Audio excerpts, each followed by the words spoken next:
Pareto ফাংশনের গণিতের আজকের এই ক্লাসটা করার পর মাত্র আমরা 15টা এসকিউ অর্থাৎ তোমার সংক্ষিপ্ত প্রশ্ন পড়ব।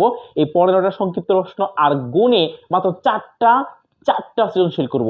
4টা সৃজনশীল আর 15টা এসকিউ তোমার সংক্ষিপ্ত প্রশ্ন। এই 4টা সৃজনশীল এবং তোমার সংক্ষিপ্ত প্রশ্ন হচ্ছে 15টা। এগুলো পড়ার পর কোনো বোর্ড কোশ্চেন্স বাকি থাকবে না, কোনো স্কুলের প্রশ্ন বাকি থাকবে না, ক্যাডেট প্রশ্ন সহ যা আছে সবকিছু ক্লিয়ার হবে। ভাই আমি চাপা মারছি না অন্যদের মতো, আমি তোমাদেরকে এগুলো টেকনিক্যালি শেখাবো যাতে তুমি সবগুলোই প্র্যাকটিস করতে পারো। এরকম না যে তোমাকে 4টা সৃজনশীল দিয়ে বলবো এগুলো থেকেই কমন আসবে, 100% কমন আসবে। ভাই এইটা ম্যাথের ক্ষেত্রে বলা যায় না, এটা ম্যাথের ক্ষেত্রে বলা যায় না, কারণ ম্যাথে সৃজনশীলতার কোনো অভাব নাই, মানে কোটি কোটি কোটি কোটি কোটি প্রশ্ন বানানো যাবে, ঠিক আছে। তো আমি টাইপ ফরম্যাট এমনকি তোমাদের যে সিস্টেমে প্রশ্নটা আসার কথা বা তোমার সম্ভাবনা আছে এইগুলো সবকিছু দেখানোর চেষ্টা করব, যাতে এবার বোর্ড কোশ্চেন্সের আলোকে, বোর্ড কোশ্চেন্সের বাইরে হবে না, যে বোর্ড স্ট্যান্ডার্ডের ভিতরে হবে। আবার কিছু কিছু স্কুল আছে, কলেজ আছে যেগুলো তোমার এরকম কিছু প্রশ্নই করে যে টিচাররা ওই সকল প্রশ্ন বাচ্চাদেরকে প্র্যাকটিস করায় নিয়ে, আবার গ্রাম এলাকার স্টুডেন্ট অথবা যারা অন্য স্কুলের অন্য বিদ্যালয়ের স্টুডেন্ট তারা কিন্তু এগুলো মানে তোমার টেস্ট বোর্ডে দেখবে অনেকগুলো আছে এরকম, এগুলো সলভ করতে অনেক হিমশিম খায়। তো আমি সকলের কথা চিন্তা করে, এমনকি যারা তোমার ইংলিশ মিডিয়ামে পড়ো তাদের ক্ষেত্রে সহজ চিন্তা করে আমি এই ক্লাসটা তোমাদের সাজিয়েছি। ইনশাল্লাহ আমার সাথে থাকো।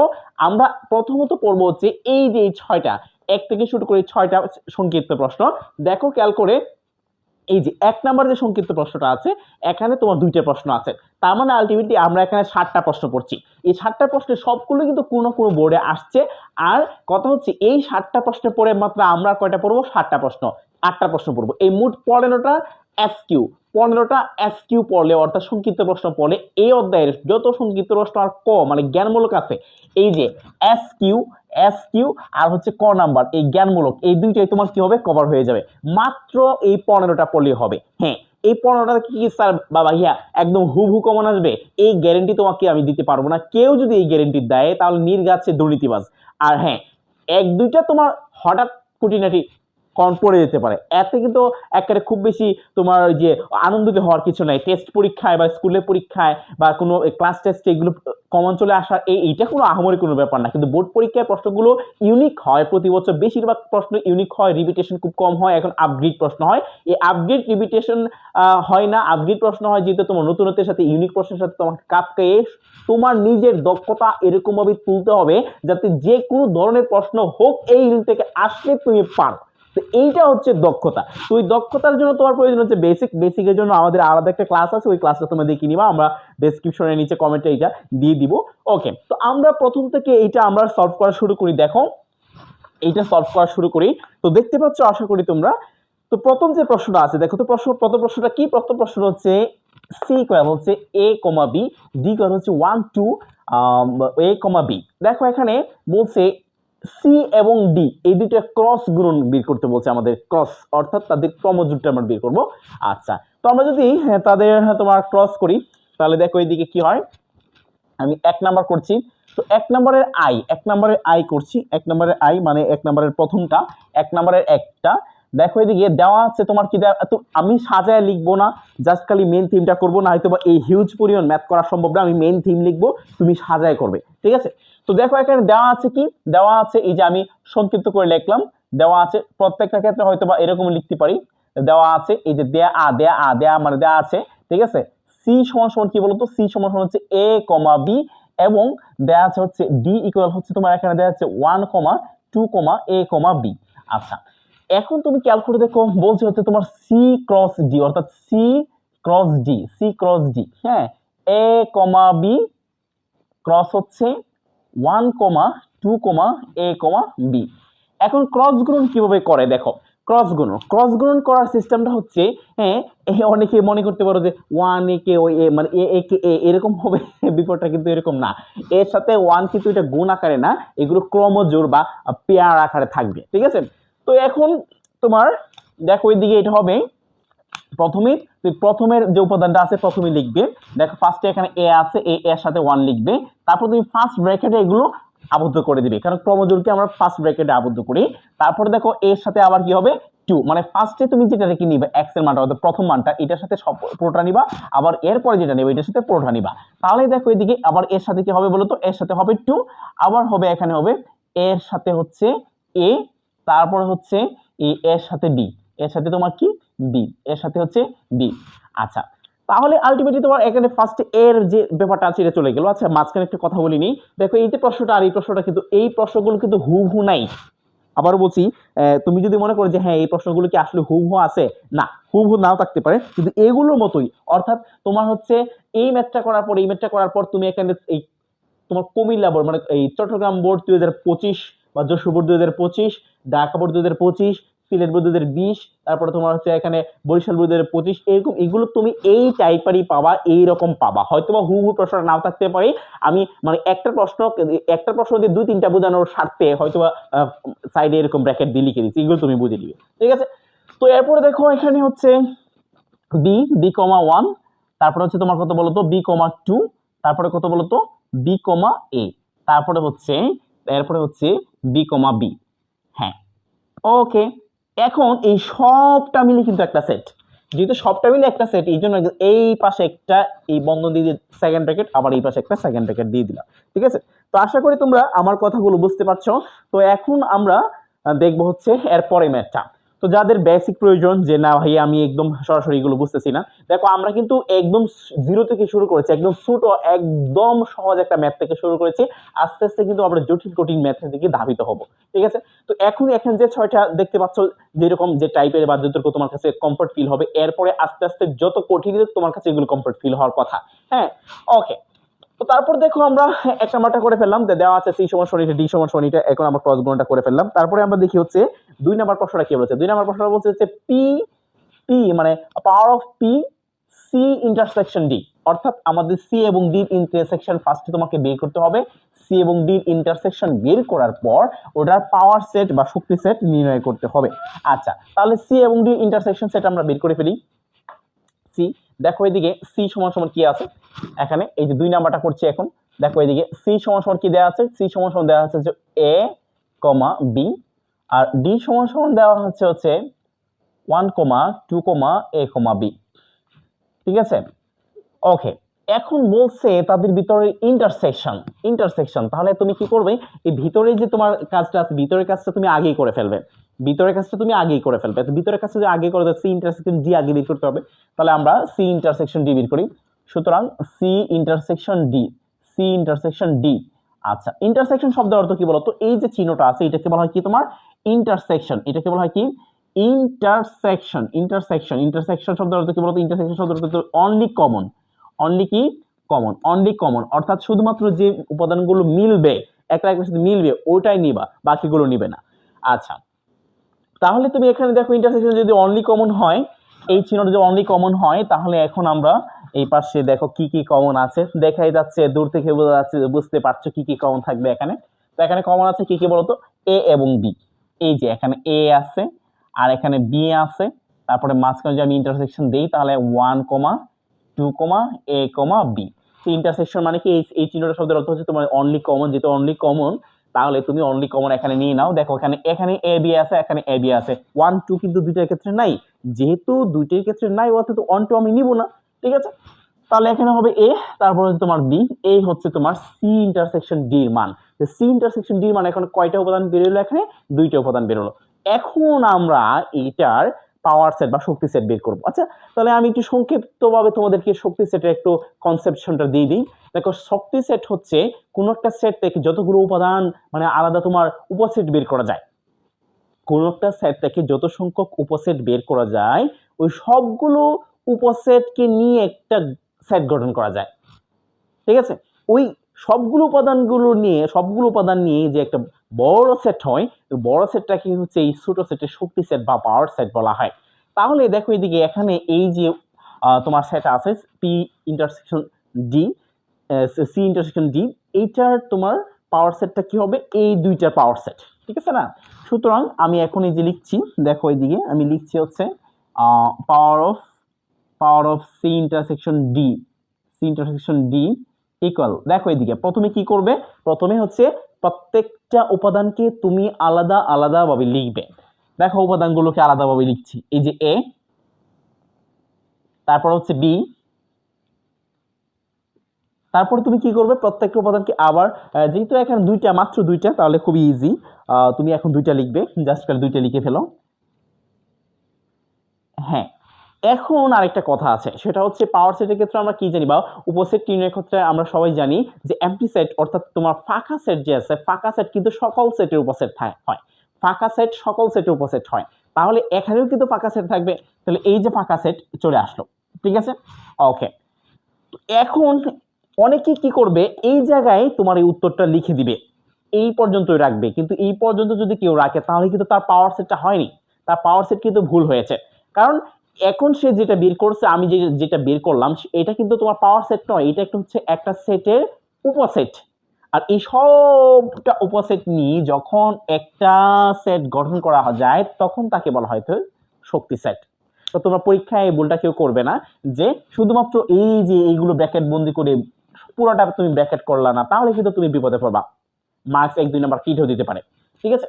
তো এখন আমাদের হয়ে গেল, এই উত্তরটা হয়ে গেল, থ্যাংক ইউ, তোমরা এটা তুলে নিতে পারো। এই প্রশ্নটা কিন্তু তোমার যশোবর্তী 2025 সালে এসেছে, যদিও হয়তো বা সি এবং ডির মান ওখানে ভিন্ন ছিল, আমি একটু কাস্টমাইজ করে লেখার চেষ্টা করেছি, তো এইটা কোনো প্রবলেম না। এইটার মতো করে যশোবর্তী 2025 তুমি করতে পারবে। তো সিলেট বোর্ড এবং যশোবর্তী দুইটা আমরা করে ফেললাম, এগুলো কিন্তু ক নাম্বার এমনকি তোমার এসকিউ আসতে পারে। আচ্ছা, আসতে পারে, আবার বলছি আসতে পারে, আর এগুলো বাহিরে থাকবে না ভাই, কারণ সবগুলো টাইপ আনার চেষ্টা করছি, ঠিক আছে। যাক, তো এখন আমরা করব হচ্ছে 2 নাম্বারটা, মুছে দেই, তোমরা সাথে সাথে করে ফেলবে, প্রয়োজনে ভিডিওটা পজ করে, যেহেতু এটা লাইভ হচ্ছে না, ভিডিওটা পজ করে তোমরা করতে পারো। তো এখন আমরা 2 নাম্বারটা করে ফেলবো। দেখো এই 2 নাম্বার যে ম্যাথটা আছে, এই 2 নাম্বার ম্যাথ, সরি, এই 2 নাম্বার যে ম্যাথ আছে, এই 2 নাম্বার যে ম্যাথটা, এটা খুবই ইম্পর্টেন্ট। অনেক বেশিরভাগ বোর্ড কোয়েশ্চেন্সে দেখলাম যে এইটা, এই প্রশ্নটা করতে যখন তাদের খুব ভালো লাগে, ঠিক আছে, এই প্রশ্নটা তাদের খুব ভালো লাগে। তো এই টাইপের ম্যাথগুলো দেখো, এই যে 2 নাম্বার যে ম্যাথটা, এই 2 নাম্বারটা আমি সলভ করতেছি, 2 number solve number 2, solve number 2।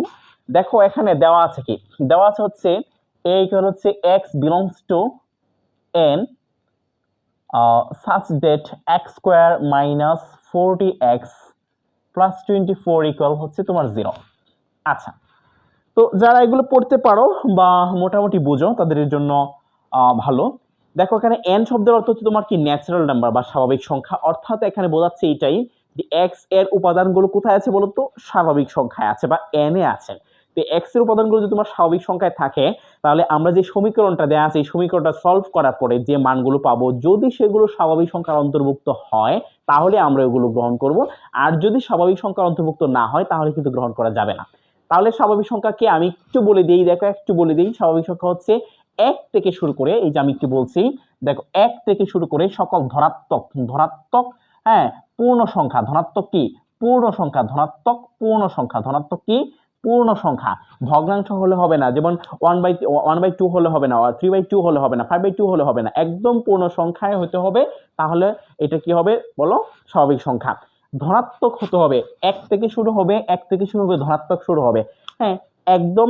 তাহলে বোঝা যাচ্ছে কি স্বাভাবিক সংখ্যা সর্বনিম্ন সংখ্যা কত বলো তো, সর্বনিম্ন সদস্য সংখ্যা হচ্ছে তোমার 1 এবং সর্বোচ্চ কোনো বৃহত্তম সংখ্যা নাই, সদস্য নাই। তো এই হচ্ছে তোমার স্বাভাবিক সংখ্যার কনসেপশন। তো এখন আমরা পড়বো হচ্ছে এইটা সলভ করে ফেলবো, দেখো এটা কিভাবে করে। এটার ক্ষেত্রে তুমি সাজায় গোছায় অনেক লিখতে পারবা ভাই, টেস্ট পেপারে অনেক দেওয়া আছে, জাস্ট আমি সলভ করে দিচ্ছি যাতে তোমার এগুলো করতে সহজ হয়, সবগুলো টাইপ শেষ হয় দ্রুত। দেখো এই জায়গায় যে তোমার সমীকরণটা দেওয়া আছে, এই যে x স্কয়ার মাইনাস 40x, এখানে 40x লিখে ফেলছি, সরি, এখানে 10x হবে, এটা 40x হবে না, 10x হবে। এই 10x প্লাস হচ্ছে 24, প্লাস হচ্ছে 24 প্লাস 24 ইকুয়াল টু হচ্ছে তোমার 0, ঠিক আছে। তো 40x লিখে ফেলছি, দুঃখিত। যাক, তো এখন দেখো এটার উৎপাদক করে ফেলবে তুমি, এখন দেখা যাচ্ছে মিডিল টার্ম যাবে, যারা উৎপাদক ভালো পারো তাদের ক্ষেত্রে এটা খুবই সুবিধা, আর যারা পারো তারা আমার একটু দেখো, আমি এইটার ক্ষেত্রে একটু টাচ করে দেই যে তুমি ফার্স্টে এই যে x এর সাথে যেটা থাকবে, যে সংখ্যাটা থাকবে, মনে মনে এখানে কত আছে বলো তো সহগ, এখানে 1 আছে, এই 1 এর সাথে তুমি কি করবে, এই 24 এর সাথে গুণ করবা, তাহলে কত হবে বলো তো, 24 হবে। তারপরে এই 24টাকে তুমি দুটো ভাগে ভাগ করবা, অর্থাৎ এটা লসাগু করে নিবা এইভাবে। মনে করি যে 4 × 6 সমান কত হয় বলো তো 24, আবার 3 × 8 ইকুয়াল টু কত হয় বলো তো 24। হ্যাঁ, তাহলে দেখো তো এদিকে 4 এবং 6 যদি তুমি যোগ করো তাহলে কত হবে বলো তো 10, অর্থাৎ মাঝখানে সংখ্যাটা এরকম দুইটা ভাগে ভাগ হবে, যে যোগ করলে এই মাঝখানের সংখ্যা সমান হবে, আর গুণ করলে এই যে একদম কর্নারে এই সংখ্যাটা সমান হবে। তাহলে দেখো এইদিকে আমরা যদি 6x - 4x + 24 দিই, তাহলে আলটিমেটলি ক্যালকুলেট করে দেখো এইদিকে এই যে মাইনাসের 6 আর মাইনাসের 4 যদি তুমি গুণ করে দাও প্লাসের 24 হয়ে যায়, প্লাসের 24 হয়ে যায়, তার মানে কিন্তু আমাদের ঠিক আছে। ওকে, তাহলে এখন ক্যালকুলেট দেখো এখানে কি হবে, এই যে যদি তুমি এখানে x এখান থেকে কমানো x - 6 - 4x - 6 ইকুয়াল হচ্ছে তোমার 0, তাহলে আলটিমেটলি থাকতেছে তোমার x - 6 × x - 4 ইকুয়াল টু 0। আর আমরা জানি দুইটা সংখ্যার গুণফল যদি 0 হয় তার প্রত্যেকটা সংখ্যা আলাদা আলাদা ভাবে 0, তার মানে হয় এখানে x - 6 ইকুয়াল টু 0, অথবা অথবা অথবা হয় অথবা x - 4 ইকুয়াল টু হচ্ছে তোমার 0। তার মানে সুতরাং এই জায়গায় আমি লিখতে পারি x ইকুয়াল টু তোমার 6, এবং এই জায়গায় আমরা লিখতে পারি x ইকুয়াল 4। অতএব নির্ণয় সমাধান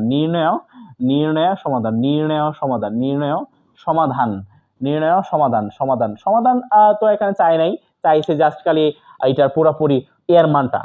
তার মানে আমি সরাসরি এটা না লিখে এর যে তোমার উপাদানগুলো আছে উপাদানগুলো লিখে ফেলি। সুতরাং a ইকুয়াল কত বলো তো, a ইকুয়াল হচ্ছে তোমার 4,6 অথবা 6,4, তুমি যাই লিখো কোনো প্রবলেম নেই।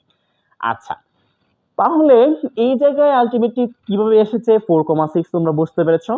তাহলে আমরা এই 4,6 এখন যে পাইলাম, এই 4,6 কে এখন আমরা কি করব, এটার পাওয়ার সেট নির্ণয় করব। দেখো এর আগেরটা কিন্তু এরকম একটা পাওয়ার সেট নির্ণয় করে ফেলেছি, তাহলে আমি ওটা না করলেও এখন কিন্তু পারি, তাই না? তো তবুও আমি পাওয়ার সেটটা নির্ণয় করে দেখাই। তো আশা করি তোমরা এগুলো দেখেছো। তো পাওয়ার সেট ওই জায়গায় নির্ণয় করতে হবে। হ্যাঁ, আমি করে ফেলি। দেখো পাওয়ার সেট কিভাবে নির্ণয় করে। তো ভিডিও পজ করে তোমরা দেখতে পারো, লিখতে পারো। তো এখন আমরা পাওয়ার সেটটা নির্ণয় করব। তো a সমান আমরা কি পেলাম বলতো, 4,6, ঠিক আছে। সুতরাং পাওয়ার অফ a ইকুয়াল কি হবে, এই সবগুলো আলাদা আলাদা ফার্স্টে হবে, তারপর হবে তোমার কি দুইটা একসাথে হবে, যে 4,6 একসাথে হলো, তারপরে হবে কি এখানে বলো তো, এখানে ফাঁকা সেট হবে। আচ্ছা, এই যে ফাঁকা সেট দিয়েছো, এই ফাঁকা সেট দিলে কিন্তু এটা হয় মানে শেষ হয়ে যায় নাই। যদি তুমি পুরোটাকে একটা পাওয়ার সেট বানাতে চাও তাহলে একদম এই পাশে আর এই পাশে সেকেন্ড ব্র্যাকেট তোমাকে দিতে হবে। আচ্ছা, তো এটাকে কিন্তু আরেকভাবে উপস্থাপন করা যায়। অনেকের ক্ষেত্রে যে বিভ্রান্তিটা আমি দূর করে দেই, যে এই যে তুমি যদি এইভাবে লেখো, ফাঁকা সেট লেখার সিস্টেমটা আর কি আমি দেখাচ্ছি, ফাঁকা সেট লেখার সিস্টেমটা। এটা অর তুমি এইভাবে লিখতে পারো, যে তারপরে তোমার 4,6 আর কি, যেটা 4,6, তারপরে এই জায়গায় তোমার 4,6, তারপরে হচ্ছে তোমার এই যে এটা। অনেকের মনে ভিতরে প্রশ্ন থাকে, অনেকে কি করে যে এই ফাঁকা সেটটা লিখার পরে এই পাশে একটা উড়ি দিয়ে দেয়। এইটা কিন্তু মহাপাপ ভাই। তুমি যদি ফাঁকা এই যে এই ব্র্যাকেটের ভিতরে যদি তুমি এই উড়ি চিহ্ন এই চিহ্নটা দাও, তাহলে কিন্তু সেটা ফাঁকা সেট বোঝাবে না। ফাঁকা সেট না বুঝিয়ে কিন্তু সে নিজে একটা উপাদান হিসেবে এখানে গণ্য হবে। অতএব এই কাজটা করতে যাবে না। যদি তুমি একদম এই ব্র্যাকেট দিতে চাও, জাস্ট ব্র্যাকেট দিবে, আর যদি তুমি এই যে উড়ি চিহ্ন দিতে চাও তাহলে তো উড়ি চিহ্ন দিবে।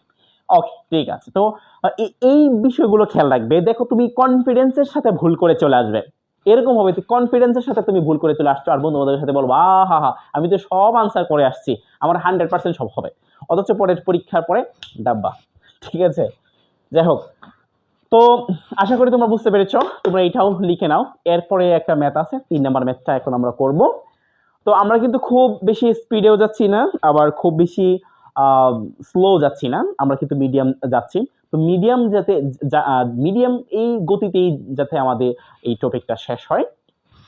তো তারপর আমরা যেটা দেখব সেটা হচ্ছে এই যে 3 নাম্বার যেটা আছে, 3 নাম্বার সলভ নাম্বার হচ্ছে তোমার 3 সলভ নাম্বার 3 এই যে সলভ 3। তো সলভ 3 এর ক্ষেত্রে খেয়াল করে দেখো, এই পাশে দেয়া আছে হচ্ছে তোমার x + y, আছে 6, ইকুয়াল টু হচ্ছে 0,x মাইনাস ওয়াই। আচ্ছা, এইটা যদি হয় তাহলে x এবং y এর মান নির্ণয় করো। তাহলে এই ক্ষেত্রে থিওরিটা কি, মানে কোন থিওরির উপর ভিত্তি করে আমরা x এবং y এর মানটা বের করব? সেটা হচ্ছে ক্রমজোড়ের প্রথম উপাদান, মানে দুইটি ক্রমজোড় যদি পরস্পর সমান হয়, আবার বলছি দেখবা তুমি স্ক্রিনের লেখা দেখতে পাবা যে দুইটি ক্রমজোড় যদি পরস্পর সমান হয় তাহলে তাদের মানে ফার্স্টের তোমার প্রথম উপাদান আর এর পরের উপাদানগুলো পরস্পর সমান হয়। যেমন এই পাশে আমি যদি লিখি যে একটা ক্রমজোড় মনে করে a, b ইকুয়াল টু আমি লিখলাম এখানে x, y। তার মানে দেখো তো এই পাশের এটা একটা ক্রমজোড়, মানে x এবং ফার্স্টে একটা ডোম এবং রেঞ্জ, তারপরে এখানে আবার একটা ডোম এবং রেঞ্জ, দুইটা আলাদা আলাদা করে আমরা সমান চিহ্ন লিখলাম। যদি এরকম সমান হয় তাহলে প্রথমটা ডোম এরপরেরটা ডোম এরপরে মানে প্রথমটা রেঞ্জ এরপরে রেঞ্জের সমান হয়। এই ক্ষেত্রে কি হবে বলতো, a ইকুয়াল হবে x, আবার b ইকুয়াল কি হবে y, b ইকুয়াল কি হবে y। তো আমরা এটা ওই উপরে এই বেসিকটা আমি উপরে লিখে দিচ্ছি। এই যেটা ঘটনা হচ্ছে এটা যে a, b equal x, y হলে x equal a equal x এবং b ইকুয়াল হচ্ছে y। এইটুক বেসিকের উপর ভিত্তি করে পুরোটা হবে, ঠিক আছে? তো যারা আমার বেসিক ক্লাস দেখতে চাও, আমার ইউটিউবে বেসিক ক্লাস পুরোটা আপলোড করা আছে, তোমরা ওখানে বেসিক ক্লাস দেখতে পারো। আর মোটামুটি বেসিক থাকলে আমি যেভাবে বলছি মাঝে মাঝে যেভাবে বলতেছি এইভাবে হলে হবে ইনশাল্লাহ, ঠিক আছে? তো দেখো মনোযোগ সহকারে, এটা হলে তার মানে সুতরাং আমাদের x plus y equal to তোমার 6, তার মানে x minus x equal to তোমার মাইনাস ওয়াই। এখানে কি লেখা যায়, x equal to minus y লেখা যায়। এটা তোমরা বুঝতে পারছো কিনা? কারণ এখানে খেয়াল করে দেখো এই যে এইটুক যে আছে, এইটুক আর এই যে এখানে তোমার এই যে 0, এই দুইটা কি পরস্পর সমান, বুঝতে পারলা? কারণ এই যে এখানে ডোম ক্রমজোড়ের প্রথম উপাদান, এই ক্রমজোড়ের প্রথম উপাদান, এটা ক্রমজোড়ের প্রথম উপাদান, আবার এটা ক্রমজোড়ের প্রথম উপাদান। প্রথম উপাদান মানে তোমার সমান, আবার দ্বিতীয় উপাদান পরস্পর কি সমান। তাহলে খেয়াল করে দেখো এই পাশে আবার আমরা এটাও লিখতে পারি, তাই না? আবার লিখতে পারি কি বলতো 6 ইকুয়াল, অর্থাৎ x মাইনাস ওয়াই ইকুয়াল 6 লিখতে পারি। কিভাবে লিখতে পারি বলতো? কারণ ক্রমজোড়ের দ্বিতীয় উপাদান যদি আবার ওই ক্রমজোড়ের দ্বিতীয় উপাদান পরস্পর সমান হবে, যেহেতু এই ক্রমজোড় দ্বয় পরস্পর সমান, ঠিক আছে? তাহলে এই পাশে আমরা ক্যালকুলেট দেখি হচ্ছে তোমার দেখো x x ইকুয়াল কি বলতো, x ইকুয়াল x এর মান কি এখানে বসায় দেওয়া যাবে না? x এর মান কি এখানে মাইনাস y, x ইকুয়াল কি মাইনাস y। তাহলে আমরা এখানে x এর মানটা এখানে বসাই দিই। দেখো এই যে x, এই x ইকুয়াল কি বলতো, এই x ইকুয়াল হচ্ছে মাইনাস y, তাহলে এখানে লিখলাম মাইনাস y। কিসের পরিবর্তে লিখলাম বলতো, আমরা x এর পরিবর্তে লিখলাম আচ্ছা মাইনাস y। আর একটা মাইনাস y তো আগে থেকেই ছিল, ইকুয়াল টু তোমার 6। তাহলে তুমি এই পাশে ক্যালকুলেট দেখো, এই পাশে যে মাইনাস 2y, কয়টা y হয় এখানে বলতো, 2y ইকুয়াল টু তোমার 6। অতএব বোঝাই যাচ্ছে যে y ইকুয়াল টু কত হবে, -3। ওই 2 যদি এই পাশে চলে যায় তাহলে আবার উভয় পক্ষে যদি তুমি 2 দ্বারা ভাগ করে তাহলে ওখানে 3 চলে আসবে। তাহলে আমরা এখন x y এর যদি মান বের করতে চাই, এখন মান পেয়েছে কোনটা বলতো, মান পেলাম হচ্ছে y এর মান পেলাম। এখন x এর মান তো প্রয়োজন, তাই না? তো এখন y এর মানটা কোথায় বসায় দিব বলতো, এই যে এই সমীকরণে বসায় দিব, তাই না? আচ্ছা, সুতরাং x ইকুয়াল হচ্ছে মাইনাস y, দেখো এইদিকে minus y, minus minus minus, এই মাইনাসটা কিন্তু এই যে মাইনাসটা, তাই না? আর y এর মান কত বলতো, -3 ইকুয়াল টু তোমার কত বলতো, 3 ইকুয়াল হচ্ছে 3। এই যে মাইনাস মাইনাসে প্লাস, আশা করি বুঝতে পেরেছো। আমি আবার বলছি, দেখো এই পাশে x প্লাস y, অর্থাৎ ক্রমজোড়ের প্রথম উপাদান আর এই ক্রমজোড়ের প্রথম উপাদান পরস্পর সমান হবে। এই যে বেসিক আইডিয়া হচ্ছে এটা। আচ্ছা, তার মানে এইটা x plus y equal to তোমার 0 হবে। আর এই যে x টা এই পাশে আছে, যদি y টা ওই পাশে চলে যায় মাইনাস হয়ে যাবে। ওকে, আবার এই পাশে দেখো x আছে, তুমি এখানে x এর মান বসাতে পারো, x সমান কত, -y। তো -y আর -y মানে কি, -2y, তাহলে এখানে যদি উভয় পক্ষকে 2 দ্বারা ভাগ করে তাহলে এখানে -3 হবে। আবার দেখো এই পাশে যে এই y এর মানটা যদি এই এখানে বসায় দাও তাহলে কি হবে বলতো, x এর মান পাবা, x এর মান ইকুয়াল কত হবে, এই যে এখানে হচ্ছে মাইনাস, আগের মাইনাসটা আছে আর হচ্ছে এই পাশে হচ্ছে -3 হচ্ছে y এর মান। ওকে, তাহলে x ইকুয়াল টু তোমার কত, 3। সুতরাং নির্ণয় মান, সুতরাং এই যে তুমি লিখবা জাস্ট লাস্টে নির্ণয় মান হবে কত বলতো, x, y ইকুয়াল টু 3, -3, এটাই হবে তোমার উত্তর।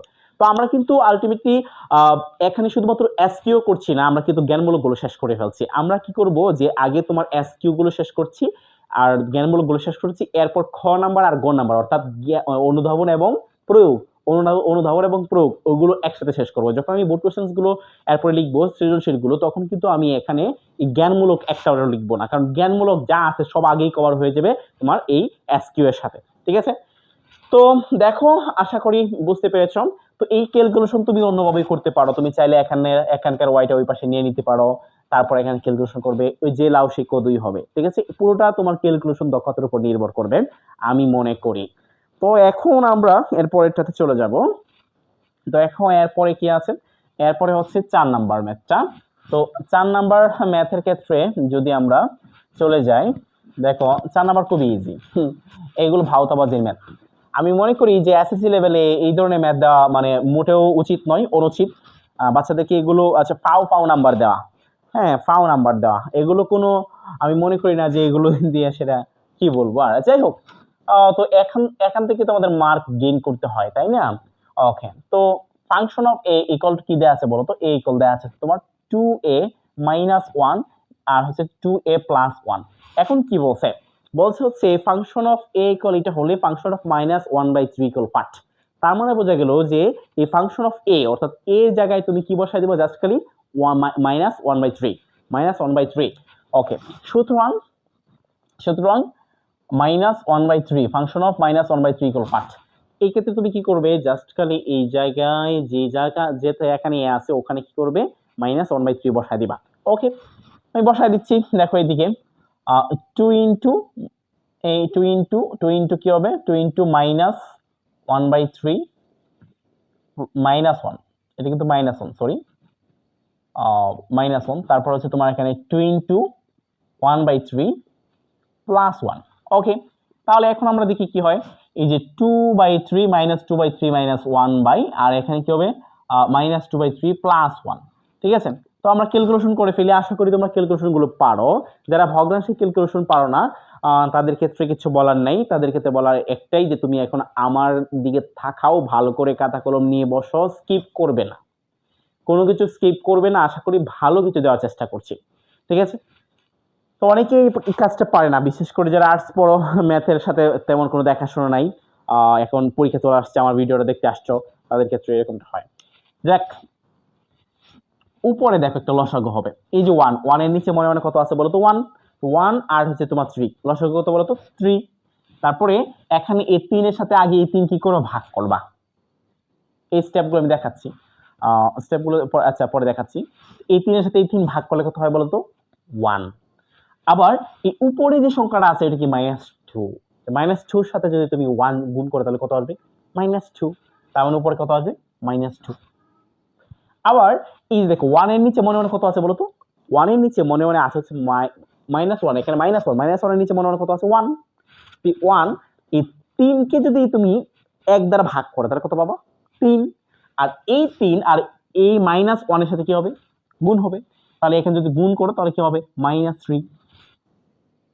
আবার নিচে সেম কাহিনী, এখানে পুরোপুরি একটাই, যে 3 -2 +3। দেখো আগে এখানে -1 ছিল, -3 -3 একে 3 মাইনাসের, আর এখানে প্লাসের।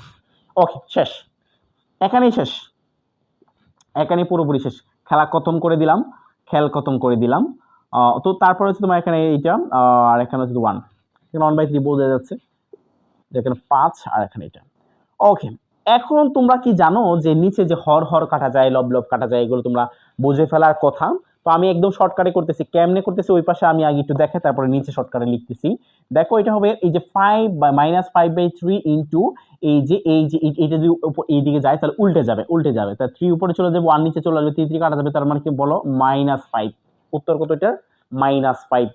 আর যারা এটা বুঝো যে হ্যাঁ আমি যদি উল্টায় দিই তাহলে 3 কাটা যাবে, তাহলে আলটিমেটলি থাকবে যে -5, দ্যাটস ওয়েল, ভালো কথা, তুমি সরাসরি লিখে দিলে হবে। ঠিক আছে, ওকে। দেখো খুব দেখতে খুব কেমন যেন, তাই না? আসলে কেমন নয়, এটা হচ্ছে -5 উত্তর। আশা করি বুঝতে পেরেছো। দেখো যে জায়গায় শুধুমাত্র এ আছে, যে জায়গায় এ আছে ওই জায়গায় আমি কি করলাম, এর পরিবর্তে এখানে বলছে -1/3 বসানোর কথা, আমি -1/3 বসিয়েছি। এই যে -1/3 বসিয়েছে, -1/3, তো 2 হচ্ছে উপরের সংখ্যা, যেহেতু উপরের সাথে গুণ, এই যে উপরের সাথে গুণ, তারপরে মাইনাস মাইনাস রয়ে গেল, তারপরে মাইনাস মাইনাস রয়ে গেল, এখানে মাইনাস এখানে প্লাস, ওকে শেষ। তারপর হচ্ছে তোমার লসাগু, লসাগুর ক্ষেত্রে 3 হচ্ছে লসাগু, এই 3 তোমার ভাগ করবা, ভাগ করলে তোমার 1 আসে, 1 এর সাথে এটা গুণ করবে তো -2, আবার এটার সাথে গুণ করলে তোমার ভাগ করবে তো 3, 3 এর সাথে -1 গুণ করলে -3, তারপরে ঠিক একই সিস্টেম এটা হচ্ছে +3, উপরে হবে 5, নিচে হবে তোমার 1, তারপরে এই 5/3 ইনটু 3/1 ইকুয়াল টু -5, ঠিক আছে। আচ্ছা, তো আশা করি বুঝতে পেরেছো। এরপরে যে ম্যাথটা আছে, এরপরে ম্যাথ যেটা আছে ওটা আমরা করে ফেলবো এখন। দেখো ওইটাও কিন্তু সহজ, এই ধরনের ম্যাথে এই টাইপের ম্যাথগুলো কিন্তু সংক্ষিপ্ত প্রশ্নে আসবে। এই যে এই ম্যাথটা কিন্তু সংক্ষিপ্ত প্রশ্নে আসবে। আবার তোমার এইটাই জ্ঞানমূলকে আসবে। হ্যাঁ, এই প্রশ্নটা কিন্তু এটা কুমিল্লা বোর্ড 2022 সালে এসেছে, কুমিল্লা বোর্ড 2022 সালে এসেছে। আচ্ছা, ঠিক আছে। তো আমরা এই সলভ নাম্বার 4 মুছে দিই। তারপর আমরা যেটা করব সেটা হচ্ছে এই পাশে দেখো solve number 5, solve number 5, solve number 5 এ দেখো এখানে কি বলা আছে। প্রশ্নটা হচ্ছে ফাংশন অফ y ইকুয়াল, দেখি ফাংশন অফ y আমি লিখি এখানে solve number 5, solve number 5, function of y equal কি দেওয়া আছে, ফাংশন অফ y ইকুয়াল দেওয়া আছে তোমার y কিউব প্লাস হচ্ছে my স্কয়ার -3y -6 বলছে m এর কোন মানের জন্য, m এর কোন মানের জন্য এই ফাংশন অফ -3 = 0 হবে। তার মানে বোঝা গেল যে এই জায়গায় যে জায়গায় তোমার y আছে, y যে জায়গায় y আছে এই জায়গায় যদি তুমি কি বসাও মাইনাস ফাংশন -3 বসাও, -3 বসালে পুরো যে রাশিটা আছে ফাংশনের মানটা আছে, পুরো ফাংশনের মানটা কি হবে, 0 হবে, পুরো ফাংশনের মান 0 হবে। তার মানে কি আমি লিখতে পারি না যে প্রশ্ন মতে এটা কি লিখা যায় না প্রশ্ন মতে যে ফাংশন অফ -3 = 0, এটাই তো বলছে প্রশ্ন মতে, এটাই তো হবার কথা তাই না, ফাংশন অফ এটা। আচ্ছা, তাহলে দেখো এদিকে দেওয়া আছে ফাংশন অফ y ইকুয়াল হচ্ছে এটা। তার মানে বোঝা গেল যে y এর জায়গায় এখন কি বসাই দেব, জাস্ট খালি -3 বসাবো, y এর জায়গায় কি বসাবো, -3। যদি আমি y এর জায়গায় এখন -3 বসাই তাহলে দেখো কি আসবে যে -3, তারপরে তোমার এখানে উপরে কি আছে, একটা কিউব আছে, এই যে কিউব, এই যে কিউব, এখন কিউব বসাই দিলাম, তারপরে প্লাস m আছে, তারপরে m এর পরে কি আছে y মানে কি বলতো -3, y মানে -3 উপরে স্কয়ার, তারপর এখানে 3 ইনটু y মানে কি বলতো এখানে -3, আবার -3 ইনটু -3 -6 ইকুয়াল টু কত হবে, 0 হবে। আচ্ছা, তুমি দেখো আলটিমেটলি এখন কিন্তু সুন্দর একটা সিস্টেম চলে আসছে, যে জায়গায় শুধুমাত্র m ছাড়া বাকি সব কি সাংখ্যিক মান চলে আসছে। m ছাড়া যেহেতু বাকি সব সাংখ্যিক মান চলে আসছে, তার মানে বোঝা গেল খুব ইজি, শুধুমাত্র ক্যালকুলেশন করলে এখন হয়ে যাবে। তো দেখো এই যে উপরে পাওয়ার আছে, মানে তোমার মাইনাস আছে ব্র্যাকেট, উপরে তোমার পাওয়ার হচ্ছে বিজোড় সংখ্যা পাওয়ার থাকলে মাইনাস কি হবে, মাইনাস হবে। তো 3 3 9 3 9 27 মাইনাসে 27, তারপর এখানে হচ্ছে তোমার প্লাস, এই যে উপরে দেখা যাচ্ছে পাওয়ার জোড় সংখ্যক পাওয়ার, তো 3 3 কত হবে 9 9m, 3 3 9 মানে 5 মানে মাইনাস প্লাস, প্লাস 9, তারপর হচ্ছে 6 ইকুয়াল টু কত, 0। হ্যাঁ, ওকে। তারপরে এখন তুমি খেয়াল করে দেখো এই পাশে এই যে 9m, আমি 9m এই পাশে রাখলাম, বাকি সবগুলো কি লাথি মারে ওই পাশে পাঠিয়ে দেব, ঠিক আছে, যা বেটা, আমার প্রয়োজন হচ্ছে m, আমার প্রয়োজন m, তুই এখানে থাকবি কেন, তোর লাথি মারে ওই জায়গায় পাঠিয়ে দিব। ওকে, তো এখন দেখো কি হবে, এখন এই যে 27 আর তোমার হচ্ছে একটা +9 -6 যেগুলো আছে সবগুলোকে তুমি ক্যালকুলেশন করে ওই পাশে পাঠিয়ে দিবা, ঠিক আছে। যেমন এই যে -27 আর হচ্ছে তোমার কত এখানে -27 এবং -6 কত হবে বলতো, -33 প্লাস এই যে -33টা এই পাশে চলে গেলে +33 হয়ে যাবে, আর এই পাশে এটা চলে গেলে কি হয়ে যাবে, মাইনাসের হয়ে যাবে। তারপর দেখো এখানে m সমান যা হবে, এখানে যে 30 মাইনাস এইটা, তারপরে 9 ইকুয়াল টু যা হবে তা, কত হবে তা তুমি এখন নগদ আমার এখানে কমেন্ট করে জানাও, ঠিক আছে। তুমি যদি ভিডিওটা রাতে জানাও, দিনে দেখো দিনে জানাও, যদি তুমি খাইতে বসো তাহলে খাওয়া ছেড়ে এখানে লিখে জানাও, ঠিক আছে। আর যদি তুমি খাতা কলমে করো সব থেকে ভালো হয়, আমার এই ক্লাসটা তুমি এই প্রশ্নগুলো লিখো, প্রশ্নগুলো লিখার পর একের পর আমার সাথে সাথে তুমি করো, যেখানে বুঝবে না তুমি পুনরায় আবার এটা রিপ্লে করে দেখো, যেখানে বুঝবে না আবার রিপ্লে করে দেখো। যদি কোনো টপিক ক্লিয়ার না হয় অবশ্যই তুমি এখানে কমেন্ট করবে, ইনশাআল্লাহ আমি তোমাদের কমেন্টে জবাব দিব। আচ্ছা, যাই হোক, তো এইভাবেই তুমি m এর মানটা বের করে ফেলবে, ঠিক আছে। তো আশা করি হ্যাঁ সকলে হ্যাঁ এখন এই জায়গায় কত হবে, এটা তোমরাই জানাবা, আমি তো জানি, কারণ আমি তো ওইটা বারবার করে এসেছি। আমি 2019 সালে এসএসসি পরীক্ষা দিয়েছি, যাক বেশি দিন হয় নাই। এখন আমরা যেটা পড়বো সেটা হচ্ছে এই যে এটা 6 নাম্বারটা। তো আমরা কিন্তু প্রথম যে একদম প্রথম যে তোমার স্পিড, এই প্রথম স্পিডে কিন্তু আমরা 6টা অলরেডি সলভ করে ফেলতেছি, ঠিক আছে। তো 6 নাম্বার দেখো, নাম্বার 6 সলভ নাম্বার হচ্ছে তোমার 6, এখানে সলভ নাম্বার হচ্ছে তোমার 6। তো 6 এ এখানে a ইকুয়াল কি দেওয়া আছে বলো তো? a ইকুয়াল দেওয়া আছে তোমার x সাজ x belongs to n such that x একটি মৌলিক সংখ্যা, x একটি কি মৌলিক সংখ্যা। তো তোমরা জানো মৌলিক সংখ্যা কাকে বলে? যে সকল সংখ্যাকে এক এবং ওই সংখ্যা ছাড়া অন্য কোনো সংখ্যা দ্বারা ভাগ করলে ভাগফল পূর্ণ সংখ্যায় আসে না, তাদেরকে কি বলা হয়? মৌলিক সংখ্যা বলা হয়। দেখো ভাগ করা যায় না, অনেকে মনে করে যে ভাগ করা যায় না। কি বলছে ভাই ভাগ করা যায় না? ভাগ করা যায়, ভাগ করলে আর কি পূর্ণ সংখ্যায় আসে না। যেমন আমি মনে করো 5 দেখলাম, 5 কিন্তু একটা মৌলিক সংখ্যা। তো অনেকে বলে যে সকল সংখ্যাকে এক এবং ওই সংখ্যা ছাড়া অন্য কোনো সংখ্যা দ্বারা ভাগ করা যায় না, তাদেরকে মৌলিক সংখ্যা বলা হয়। আসলে এই ব্যাপারটা হয়তোবা মানে কথা লিখতে ভাষাগত প্রবলেম থাকতে পারে। যেমন এটাকে কি 2 দ্বারা ভাগ করা যায় না? ভাগ করলে কত আসে বলতো? ভাগ করলে কত আসে? 2.5। হ্যাঁ, ভাগ তো করা গেল, তাই না? কিন্তু পূর্ণ সংখ্যা আসে না। তুমি যদি মৌলিক সংখ্যার সংজ্ঞাটা বলতে চাও, আমি মনে করি তোমাকে এইভাবে বলা উচিত, যে সকল সংখ্যাকে এক এবং ওই সংখ্যা ছাড়া অন্য কোনো সংখ্যা দ্বারা ভাগ করলে ভাগফল পূর্ণ সংখ্যায় আসে না, তাদেরকে বলা হয় মৌলিক সংখ্যা। আচ্ছা, তো গ্রেটার দেন স্মলার দেন কি ব্যাপারটা, এটা তোমরা আশা করি জানো, যে গ্রেটার দেন শব্দের অর্থ হচ্ছে বড়, স্মলার দেন মানে ছোট। গ্রেটার অর শব্দের অর্থ হচ্ছে বড়, কিন্তু ওই যে সংখ্যাটা তার সাথে লেখা থাকবে ওই সংখ্যা সহ তার চেয়ে বড়। স্মলার অর শব্দের অর্থ হচ্ছে এইটা, এই সংখ্যাটা ছোট কিন্তু যে সংখ্যাটার সাথে স্মলার অর দেয়া আছে ওই সংখ্যাটাও মানে কাউন্টেবল, ওইটাও গণনার যোগ্য। আচ্ছা, তো এখন বলছে এক হচ্ছে কি মৌলিক সংখ্যা এবং 2 is smaller or x, 2 is smaller or x is smaller than 7। তার মানে বোঝা গেল 2 হচ্ছে এই x এর সমান, অথবা x is greater or 2 বলা যাচ্ছে। 2 is smaller or x শব্দের অর্থ হচ্ছে x is greater or 2, তার মানে x এর মানটা 2 থেকে শুরু হবে এবং 2 এর চাইতে বড় হবে। আবার ওই জায়গায় বলা হয়েছে কি x is smaller than 7, তার মানে কি x টা হবে 7 এর চাইতে ছোট। তাহলে 2 থেকে শুরু করে 7 এর চাইতে ছোট যে মৌলিক সংখ্যাগুলো আছে ওগুলোই আমাকে চাইছে। তাহলে এই পাশে দেখো 2 হচ্ছে একটা মৌলিক সংখ্যা, এরপরে মৌলিক সংখ্যা হচ্ছে তোমার 3, এরপরে মৌলিক সংখ্যা হচ্ছে 5, এরপরটা কি বলতো? এরপরটা কিন্তু 7। কিন্তু ভাই বলছে যে এই যে মৌলিক সংখ্যাটা বের করবো ওই মৌলিক সংখ্যাটা 7 এর চাইতে কি হবে? ছোট হবে। 7 এর চাইতে ছোট হলে 7 নিব না, 7 এর চাইতে ছোট পর্যন্ত তোমার 5 পর্যন্ত, হ্যাঁ এই পর্যন্তই শেষ। এইটাই তো বলছে যে a equal x belongs to n such that x একটি মৌলিক সংখ্যা এবং 2 is smaller or x is smaller than 7। এই অর্থগুলো বুঝতে হবে তোমাকে, যে এখানে কি বলছে, এখানে কি বলছে তোমাকে এইটা বুঝতে হবে। 2 is smaller or x, 2 is smaller or x, তার মানে x is greater or 2, একই কথা। আবার x is smaller than 7, ঠিক আছে। তাহলে আমাদের 2 থেকে শুরু করে এই 7 এর নিচ পর্যন্ত যে মৌলিক সংখ্যাগুলো আছে এগুলো কিন্তু আমরা লিখে ফেললাম 2, 3 এবং 5। তো এখন আমরা পরবর্তী পর্বে চলে যাব। পরবর্তী পর্বেও আমরা এই 6-7টা তোমার এসকিউ সলভ করব। এই এসকিউ গুলোর মাধ্যমে তোমার কি হবে? তোমার অধিকাংশ এমসিকিউ সলভ হয়ে যাবে, অধিকাংশ এমসিকিউই সলভ হয়ে যাবে, যেগুলো তোমার হাতে লিখে তোমার করলে অনেক টাইম লাগতে পারে। ওগুলো যদি তুমি এই এসকিউ গুলো এবং তোমার জ্ঞানমূলক যদি তুমি প্র্যাকটিস করো, তাহলে ইনশাআল্লাহ আশা করা যায় যে তোমার চাইতে স্পিডে আরেকজন এই এমসিকিউ গুলো সলভ করতে পারবে না, ঠিক আছে। তো পরের সাইকেল আমরা চলে যাচ্ছি।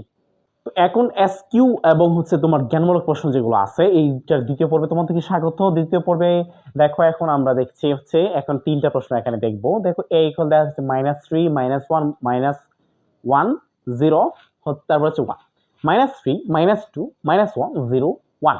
তার মানে বোঝা গেল যে এখানে এইটা কিন্তু একটা পূর্ণ সংখ্যা, ইন্টিজার নাম্বার, অর্থাৎ ঋণাত্মক সংখ্যাও আছে, ধনাত্মক সংখ্যাও আছে, আবার কি শূন্য আছে।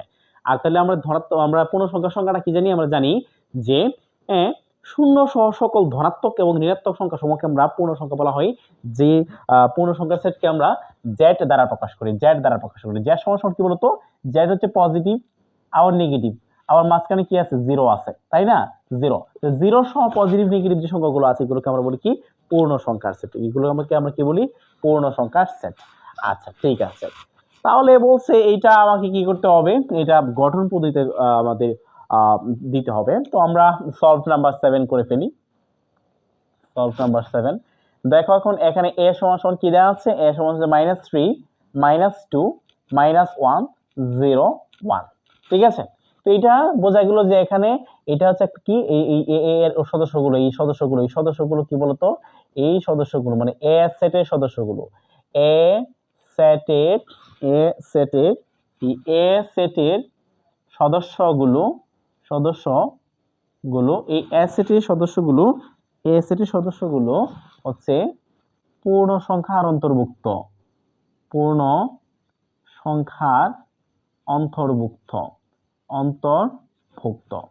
আচ্ছা তো a সেটের সদস্যগুলো যে তোমার পূর্ণ সংখ্যার অন্তর্ভুক্ত হ্যাঁ এবং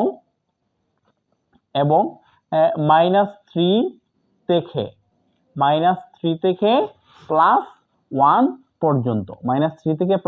পর্যন্ত তার মানে হচ্ছে একদম মিনিমাম যে তোমার উপাদানটা সর্বনিম্ন যে উপাদানটা এটা তোমার -3 এবং সর্বোচ্চ যে উপাদানটা ওটা তোমার কত বলতো ওটা হচ্ছে 1 ওটা কি 1 ওটা হচ্ছে তোমার 1 তো সর্বনিম্ন যেটা আছে সর্বনিম্ন হচ্ছে তোমার -3 সর্বোচ্চ হচ্ছে 1 আর মাঝখান থেকে কিন্তু এই 0 কিন্তু তোমার নিরপেক্ষ হিসেবে আছে ওকে এই পর্যন্ত আচ্ছা সুতরাং এখানে এই ইকুয়ালটা তোমার যদি আমরা গঠন পদ্ধতিতে এটা আমরা দেখি গঠন পদ্ধতিতে কেমন হবে গঠন পদ্ধতিতে হবে যে এখানে যে x belongs to z এই z দ্বারা আমি কি বুঝিয়েছি বলতো এই z দ্বারা আমি বুঝিয়েছি তোমার এটা হচ্ছে পূর্ণ সংখ্যার সেট সরি তো এখানে -3 is smaller or x is smaller or 1 তুমি খেয়াল করে দেখো ব্যাপারটা এইটা আমি যে কেমনে আটকায় দিলাম আটকে দিচ্ছি যে এইটাই যে x এর উপাদানগুলো কিন্তু তোমার -3 থেকে শুরু করে 3 এর চেয়ে বেশি মানে -3 থেকে শুরু করে -3 এর চেয়ে কি বেশি অর্থাৎ -3 is smaller or x মানে x is greater or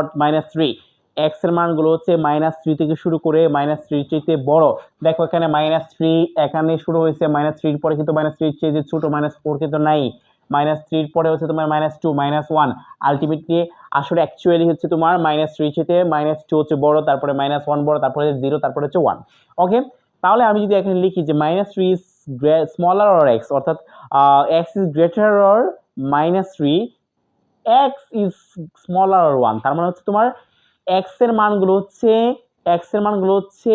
1 এর চাইতে ছোট 1 সহ 1 এর চাইতে ছোট অনেক চাইতে ছোট দেখো 1 সহ 1 এর চাইতে ছোট এই যে 1 এর চাইতে ছোট 1 এর চাইতে ছোট 1 এর চাইতে ছোট আর হচ্ছে সর্বনিম্ন যে সদস্যটা ওটা কত হবে তোমার -3 তোমরা কেউ যদি এইটা এইভাবে লিখো হয়ে যাবে কোনো প্রবলেম নেই ঠিক আছে তো এই একই জিনিস কিন্তু তুমি অন্যভাবে উপস্থাপন করতে পারো তো কেউ যদি এরকম লিখে দেয় -4 is smaller than x মানে x is greater than 4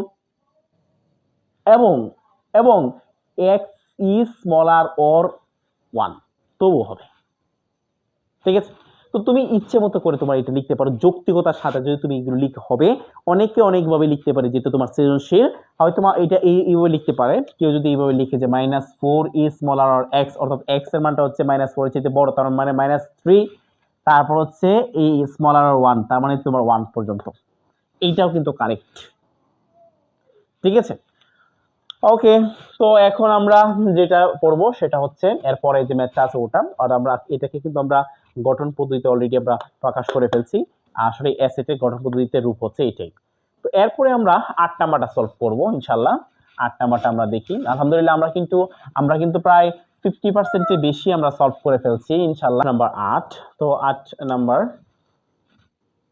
solve number 8 দেখো আগে কিন্তু একটু লিখতে ভুল ছিল আগে যে যদি স্ক্রিনশট নিয়ে থাকো তাহলে তুমি দেখো এই পাশে এটা কিন্তু 18 লিখে ফেলছিলাম ভুলে তো এখন দেখো 1 4 5 6 এবং 8 হ্যাঁ তাহলে আমি এখানে কি দেয়া আছে বলতে দেয়া আছে m ইকুয়াল দেয়া আছে তোমার 1 4 5 6 8 আমি কিন্তু গুছিয়ে লিখছি না মানে দেওয়া আছে এই সেই এগুলো লিখছি না তুমি এগুলো লিখে নিবে কারণ এগুলো লিখলে এই হিউজ পরিমাণ ম্যাথ করলে যে টাইম লাগবে অনেক সময় কিল হবে ঠিক আছে তুমি গুছিয়ে লিখে নিবে ইনশাআল্লাহ তুমি পারবে যখন ক্যালকুলেশন তুমি ভালো পারবে তখন গুছানো কোনো ব্যাপারই না আমি মনে করি ঠিক আছে তো এখন n ইকুয়াল টু কি দেওয়া আছে বলো তো এখানে n ইকুয়াল দেওয়া আছে x, x, এই x হচ্ছে কিসের বলতো 20 এর গুণনীয়ক, 20 এর গুণনীয়ক। আচ্ছা দেখো গুণনীয়ক বলতে কি বোঝায় তোমাদেরকে আগে এটা বুঝতে হবে যে গুণনীয়ক বলতে কি বোঝায় এবং গুণিতক বলতে কি বোঝায়। দেখো গুণনীয়ক হচ্ছে কোনো একটা সংখ্যাকে যে সকল সংখ্যা দ্বারা ভাগ করা যায়, মানে যে সকল সংখ্যা দ্বারা ভাগ করলে পুরোপুরি সংখ্যাটা পূর্ণ সংখ্যায় থাকে সবগুলো সংখ্যাকে বলা হয় তার গুণনীয়ক। অর্থাৎ গুণনীয়ক হচ্ছে তোমার পুরোপুরি এই যে আমি দেখাচ্ছি, মনে করো 20 কোন কোন সংখ্যা দ্বারা সংখ্যাকে গুণ করলে 20 আসে। দেখো এই যে 1 × 20 ইকুয়াল টু তোমার 20, তারপর 2 × 10 ইকুয়াল টু কত 20, তারপর আবার দেখো এদিকে, আবার এইদিকে দেখো 4 × 5 ইকুয়াল টু কত 20, 4 × 5 ইকুয়াল টু হচ্ছে তোমার কত 20। তাহলে এই পাশে তুমি বিষয়টা আশা করি বুঝতে পেরেছো যে সকল সংখ্যা দ্বারা মানে একটাকে গুণ করলে যে 20 পাবো সবগুলো সংখ্যাই হচ্ছে তোমার কি 20 এর গুণনীয়ক। অর্থাৎ দেখো সবগুলো সংখ্যা দ্বারা 20 কে ভাগ করা যায়। ঠিক আছে, তাহলে দেখো এখানে কি কি সংখ্যা দ্বারা 20 কে ভাগ করা যায়। আমি প্রসঙ্গত একটা কথা বলতে ইচ্ছে করছে, যেটা হচ্ছে গুণিতকের কথা আর গুণনীয়কের কথা। দেখো গুণিতকের ক্ষেত্রে হচ্ছে ডাইরেক্ট নামাতা, ঠিক আছে, মানে দুইয়ের গুণিতক শব্দের অর্থ হচ্ছে দুইয়ের নামাতা বলে একদম পরবর্তীতে ফাইনাল স্টেজে যে এটার কিন্তু আনলিমিটেড অবস্থা থাকবে, কিন্তু গুণনীয়ক যেটা আছে এটা কিন্তু তোমার লিমিটেড। আবার একটা কথা হচ্ছে দেখবা গুণনীয়ক সেট যা আছে, গুণনীয়ক সেটের ক্ষেত্রে হচ্ছে উপাদান সংখ্যা নির্দিষ্ট, গুণিতকের ক্ষেত্রে উপাদান সংখ্যা কিন্তু এটা অসীম সেটের মতো অবস্থা হয়ে যায়। আর গুণিতকের ক্ষেত্রে সর্বনিম্ন উপাদান সংখ্যা হচ্ছে যার গুণিতক চাইবা সে, আর গুণিতকের ক্ষেত্রে সর্বনিম্ন উপাদান সংখ্যা হচ্ছে ওয়ালেজ 1।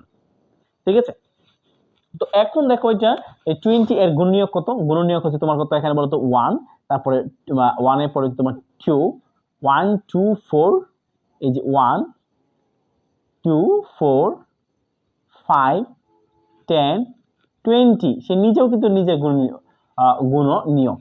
ঠিক আছে, আচ্ছা এখন ঘটনা কি ঘটেছে দেখো, এখন কি ঘটনা ঘটেছে যে বলছে m বাদ n, অর্থাৎ m থেকে n মাইনাস করতে হবে। এখন কি করতে হবে, m থেকে n মাইনাস করতে হবে। তো ভালো কথা, আমরা m এর মান অলরেডি পাইছি, n এর মান আমরা জানি, যা জানি এখান থেকে মাইনাস করে দেবো এখন। সুতরাং আমরা কি করব এখন, m বাদ হচ্ছে তোমার কি n, m বাদ n, m এর ক্ষেত্রে কি কি আছে বলতো 1, 4, 5, 6, 8 বাদ সেট মানে হচ্ছে তোমার বিয়োগ সেট বা অন্তর সেট। ঠিক আছে, তারপরে এখানে কি আছে বলতো n এর ক্ষেত্রে আছে তোমার 1 2 4 5 10 20। ওকে, তাহলে এই ক্ষেত্রে দেখো এই বাদ সেটের ক্ষেত্রে বড় একটা বিভ্রান্তি আছে অনেকের ক্ষেত্রে। ঠিক আছে, যারা প্র্যাকটিস একটু কম করেছো তাদের ক্ষেত্রে এটাকে বিভ্রান্তি লাগতে পারে।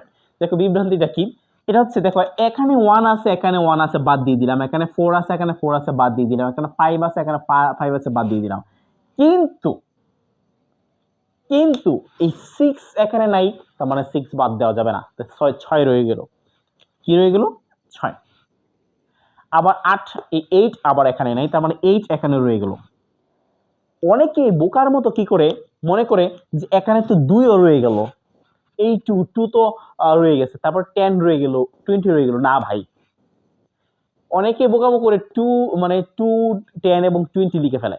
এটা কিন্তু সম্পূর্ণরূপে তোমার একটা বড় ধরনের বিভ্রান্তিটা হচ্ছে এইটাই যে সেটটা থেকে বাদ করতে বলবে, এই সেটের উপাদান ছাড়া বাকি যে সেটটা আছে যেটা তোমার বাদ, অর্থাৎ বাদ চিহ্নের অপর পাশে থাকবে বা তোমার অন্তর সেটের অপর পাশে থাকবে, ওই সেটের উপাদান এই সেটের সাথে মিললেও বাদ, না মিললেও বাদ, একেবারে লাথি মারে থাড়ায় দিবা, তার সাথে তোমার কোনো রিলেশন নেই, তার সাথে কোনো সম্পর্ক নাই, ও একেবারে মানে ওরে বুঝতে পারো লাথি দিয়ে দৌড়ায় দিবে। ঠিক আছে, তো কি কি আছে এখানে 6 আর হচ্ছে তোমার 8, 6 এবং 8। এখন প্রশ্ন কিন্তু শেষ হয় নাই, প্রশ্ন কিন্তু বলছে যে এই m বাদ n নির্ণয় করে সেট গঠন পদ্ধতিতে প্রকাশ করো, তার মানে এখন 6 এবং 8 আমরা যা পাইছি এটাকে আমরা সেট গঠন পদ্ধতিতে প্রকাশ করব। দেখো এটাকে সেট গঠন পদ্ধতিতে প্রকাশ করলে খুবই সহজ। এই যে আমরা যদি সেট গঠন পদ্ধতিতে এটাকে প্রকাশ করি, গঠন পদ্ধতিতে এই যে গঠন পদ্ধতিতে যদি আমরা এটাকে প্রকাশ করি তাহলে কি আসবে বলতো, এই x such that x such that x, আমি যদি এখন লিখি এক্স এক্স জোড় সংখ্যা, এক্স কি জোড় সংখ্যা, জোড় সংখ্যা 6 is smaller or x is smaller or 8, দেখো তো হয়ে গেল কিনা। আমি লিখলাম এক্স সাজ দ্যাট এক্স জোড় সংখ্যা, তার মানে এক্স এরকম ব্যাপারটা হবে, শুধুমাত্র জোড় সংখ্যা হবে। আবার এখানকার যে তোমার 6 থেকে শুরু করে 8 পর্যন্ত, অর্থাৎ 8 এর ছোট 6 পর্যন্ত। দেখো 6 এবং 8 এর মাঝখানে কিন্তু কোনো কি নেই, জোড় সংখ্যা নাই। 6 এবং 8 এই দুইজনই যদি এভাবে লিখো, তার মানে একদম রেস্ট্রিক্টেড অবস্থায় নিয়ে আসলাম যে এইটাই করতে হবে। ঠিক আছে, তো আমরা কিন্তু এইটুকুগুলো বুঝে ফেলছি। আশা করি তোমরা এগুলো ভালো করে বুঝতে পারছো যে আসলে ব্যাপারটা কেমনে ঘটে। ঠিক আছে, তো এরপরে আমরা যেটা পড়বো সেটা হচ্ছে এই যে ম্যাথটা, এই ম্যাথটা আমরা করে ফেলি। দেখি তো কে কার কত গুণ, এটা করে ফেলি। ওকে, তো তোমরা তুলে নিবে, আমি মনে করি তোমরা সাথে সাথে এগুলো লিখছো। আচ্ছা, এরপরে যেটা আমরা করতেছি সেটা হচ্ছে, তুমি দেখো এই 9 নাম্বার ম্যাথটা। 9 নাম্বার ম্যাথটা খুবই সহজ সোজা, এমনকি সরল একটা ম্যাথ, যে ম্যাথটা দেখতে হয়তো বা আগুনের মতো বোঝা যাচ্ছে, কিন্তু আসলে সে খুব পানি পানি অবস্থায় আছে। ঠিক আছে, তো সলভ নাম্বার হচ্ছে আমরা 9 দেখছি, সলভ নাম্বার 9। তো এখানে দেওয়া আছে, তোমার কি দেওয়া আছে হচ্ছে function of x equal two কত বলো তো, x প্লাস 8 আর হচ্ছে x মাইনাস হচ্ছে 8। হ্যাঁ, সুতরাং এখন আমাদের ফাংশন অফ -3 এর মানটা বের করে ফেলতে হবে। ফাংশন অফ -3 হচ্ছে -3 প্লাস 8 বাই -3 মাইনাস 8। আশা করে বুঝতে পেরেছো। কেন বলতো, এই যে এখানে x এর জায়গায় আমাদের কি দেওয়া আছে বলতো, -3, তার মানে এই জায়গায় আমরা x এর জায়গায় -3 লিখেছি, এখানে -3 লিখেছি। ওকে, তারপরে দেখো উপরে কি থাকে বলতো, উপরে থাকবে হচ্ছে তোমার +5, নিচে থাকবে হচ্ছে -11। ওকে, আচ্ছা, আবার সুতরাং দেখো এই পাশে দুইটা জিনিস নিয়ে খেলা, এখানে কিন্তু আমাদের খেলাটা কয়টা জিনিস নিয়ে, দুইটা জিনিস নিয়ে খেলা। তো এই খেলা যদি আমরা খেলতে চাই, তাহলে দেখো এখন আমাদের ফাংশন অফ -3 এবং ফাংশন অফ -2 লাগবে। তাহলে -2 টা আমরা নির্ণয় করে ফেলি। ফাংশন অফ -2 ইকুয়াল কি হয় বলতো, -2 প্লাস 8 ভাগ হচ্ছে -2 -8, তার মানে এখানে থাকবে তোমার +6, নিচে থাকবে হচ্ছে -10। এই হচ্ছে কথা, এই হচ্ছে কথা। তাহলে বলছে যে এখন এই যে ফাংশন অফ -3 এর মান ফাংশন অফ -2 এর কত গুণ, তার মানে আমরা কিসের মানটা বের করবো বলতো, এখন ফাংশন অফ -3 এর মানটা বের করবো। হ্যাঁ, আর যে কত গুণ বলছে তাহলে অবশ্যই আমরা কি করবো, আমরা এই যে এটাকে এটা দ্বারা ভাগ করে ফেলবো। সুতরাং আমরা যদি এখন ভাগ করে ফেলি, যে ফাংশন অফ -3 ভাগ হচ্ছে ফাংশন অফ কত -2 ইকুয়াল টু কত আসে, দেখো ইকুয়াল টু কত আসে, ইকুয়াল টু আসে হচ্ছে তোমার এখানে 5 বাই -11, আর নিচে হচ্ছে তোমার 6 বাই হচ্ছে -10। তো এখন যদি আমরা এটাকে এভাবে লিখি যে -5 বাই হচ্ছে 11 ইন্টু -10 বাই 6 -10 বাই, আর মানে উল্টায় দিলাম আর কি। ঠিক আছে, উল্টায় দিলাম। তো উল্টায় দিলে এখানে কত কত আসে বলতো, এখানে কত আসে, উপরে আসে তোমার হচ্ছে 50, নিচে আসে কত বলতো 6 11 66, মাইনাস হচ্ছে মাইনাসে মাইনাসে প্লাস হয়ে যাবে, অর্থাৎ 50 ভাগ হচ্ছে তোমার কত 66, 50 ভাগ হচ্ছে 66। সুতরাং এখন আমরা এটা লিখতে পারি যে এই যে ফাংশন অফ -3 ইনটু হচ্ছে তোমার কত, আর যদি তুমি গুণ করে দাও তাহলে আসবে হচ্ছে তোমার 66 ইকুয়াল টু হচ্ছে ফাংশন অফ -2 ইনটু কত 50। তাহলে আলটিমেটলি যদি তুমি ফাংশন অফ -3 এর মান বের করতে চাও, তাহলে হবে যে ফাংশন অফ -2 ইনটু 50 ভাগ হচ্ছে তো কত 66, অর্থাৎ ফাংশন অফ -3 হচ্ছে ফাংশন অফ -2 এর কত গুণ, 50 বাই 66 গুণ, 50 বাই 66 গুণ। আশা করি দেখা যাচ্ছে। ঠিক আছে, 50 বাই 66 গুণ, 50 বাই 66 গুণ, 50 বাই 66 গুণ, এই হচ্ছে কথা। তো আরো ক্যালকুলেশন তুমি করতে পারো, যে 60 এর মতো বোঝা যায়, এটা কিন্তু 66, 6 11 66। ঠিক আছে, তো তুমি কাটাকাটি করে ছোট করতে পারো, তুমি চাইলে আরো অনেক কিছু করতে পারো, যেমন এখানে কাটাকাটি করে ছোট করা যায়, এখানে কাটাকাটি ছোট করা যায়, তোমার ইচ্ছা। That's enough. তো আশা করে বুঝতে পেরেছো যে তুমি একটা ফাংশন অফ -3 মান বের করেছো, ফাংশন অফ -2 মান বের করেছো, তারপরে কি করলা, জাস্ট খালি ভাগ করে দিলা, কার কত গুণ বের হয়ে গেল।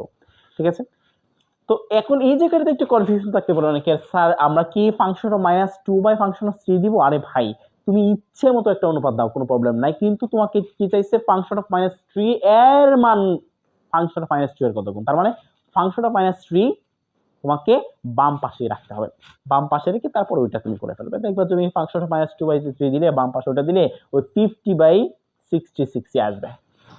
ঠিক আছে, তো মুছে দিলাম। এরপরে যে ম্যাথটা আছে ওই ম্যাথটা আমরা করে ফেলবো। দেখো এরপরে ম্যাথটা খুবই সোজা, এরপরে ম্যাথটা 10 নম্বরে দেখো বলছে হচ্ছে a ইকুয়াল 357 b ইকুয়াল হচ্ছে 911 হলে দেখাও যে এ ও বি পরস্পর নিশ্চিত সেট। এর চেয়ে সহজ পানি পানি কোনো ম্যাথ তোমার আসছে, এইটা যদি আসে তা হাস্যকর না, যে এই ম্যাথটা দিব আর তোমাকে কি করবে যে 2টা মার্ক দিবে। আচ্ছা এইটা হাস্যকর ম্যাথ, এই এই এই ম্যাথ আমি মনে করি না তোমাকে 2 মার্ক দেওয়া উচিত, কিন্তু ভাই এইটাই আসে, এইটাই বাস্তব। ঠিক আছে, তো দেখো আমরা সলভ নাম্বার 10 নিয়ে আসতেছি। সলভ নাম্বার 10 এ এতে আছে তোমার হচ্ছে তোমার 3,5, তারপরে তোমার 7, তারপরে বি তে আছে তোমার কি বলতো, বি তে আছে 9,11 হ্যাঁ, তো এ ও বি পরস্পর কি বলতে নিশ্চিত সেট। দেখো নিশ্চিত সেট বলতে কি বোঝায় এটা আমি কি বলি, ডিসজয়েন্ট সেট, যেটা এটা হচ্ছে একটা সেট একটা সেটের সাথে কি করবে না, জয়েন্ট করবে না, অর্থাৎ তোমার একত্রে যুক্ত হবে না, অর্থাৎ তাদের ভিতরে কোনো কমন উপাদান, সাধারণ উপাদান থাকবে না। ওকে, তাহলে আমরা এইটা যদি বের করতে চাই তাহলে ইন্টারসেকশন যদি আমরা বের করে দেখাই যে তাদের ভিতরে কোনো কমন উপাদান নাই, মানে এমপ্টি সেট বা ফাঁকা সেট, তাহলে বোঝা গেল যে তারা পরস্পর নিশ্চিত ছোট, মানে টাচ করে নাই। তারপরে এই দিকে দেখো তাহলে কি হবে ব্যাপারটা। সুতরাং আমরা যদি বের করি যে এ ইন্টারসেকশন বি ইকুয়াল কি বলো তো, আমরা যদি দেখি যে 3,5,7 ইন্টারসেকশন হচ্ছে তোমার 9,11। আচ্ছা দেখো এই ফার্স্ট একদম প্রথমে কি বলছিলাম, ইন্টারসেকশন শব্দের অর্থ হচ্ছে তোমার সেট, এটা শব্দের অর্থ হচ্ছে তোমার কমন উপাদান থাকবে, একটা ভিতরে ঢুকে যাবে।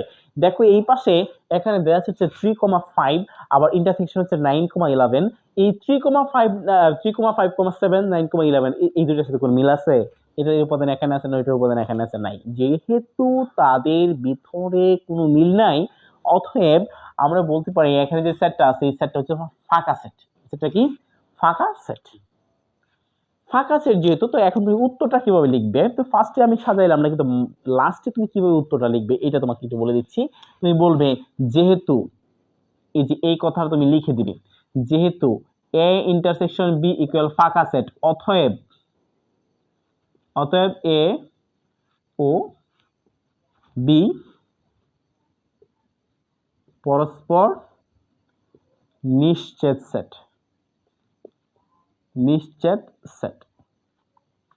তো আশা করি বুঝতে পেরেছো ব্যাপারটা। ঠিক আছে, তো এরপরে আমরা চলে যাব হচ্ছে তোমার 11 নাম্বার ম্যাথে। 11 নাম্বার ম্যাথে কি বলা আছে যে m ইকুয়াল কত দেওয়া আছে বলতো। এখন এই যে সলভ নাম্বার হচ্ছে তোমার 11, তো 11 এ দেওয়া আছে তোমার m ইকুয়াল কত দেওয়া আছে, এই কথাটা তুমি লিখে নিবা। দেওয়া আছে সমান হচ্ছে m ইকুয়াল দেওয়া আছে তোমার 1, 3, 5, 7, 9, 13। ওকে, এবং তোমার r ইকুয়াল কি দেওয়া আছে, দেখো এইদিকে তোমার r ইকুয়াল কি দেওয়া আছে, দেওয়া আছে তোমার x, y such that x belongs to m এবং y belongs to m, অর্থাৎ x এবং m এর y এর উপাদানগুলো কোথায় পাওয়া যাবে, এই m এ পাওয়া যাবে। এবং এখানে যে তোমার এই অন্যটির বাস্তবায়নের জন্য যে সম্পর্কটা, মানে সমীকরণটা দেওয়া আছে সেটা হচ্ছে এই যে y equal 4x plus 1, y equal 4x plus 1, y equal কি 4x plus 1। আচ্ছা y ইকুয়াল 4x plus 1 যে তোমার এখানে দেওয়া আছে, এটি কিন্তু এই অন্যটির সমীকরণ।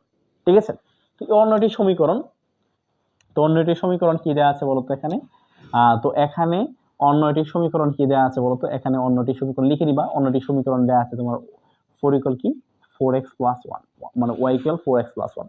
এখানে কোনো চেঞ্জ করতে হচ্ছে না, কোনো সমীকরণ নাই, মানে তোমার জটিল কোনো ব্যাপার স্যাপার নাই, কোনো প্রবলেম নাই, একদম সরাসরি দেওয়া আছে, কোনো প্রবলেম নাই।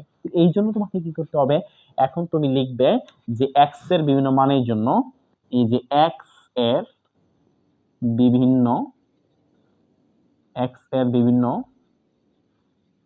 মানের জন্য y এর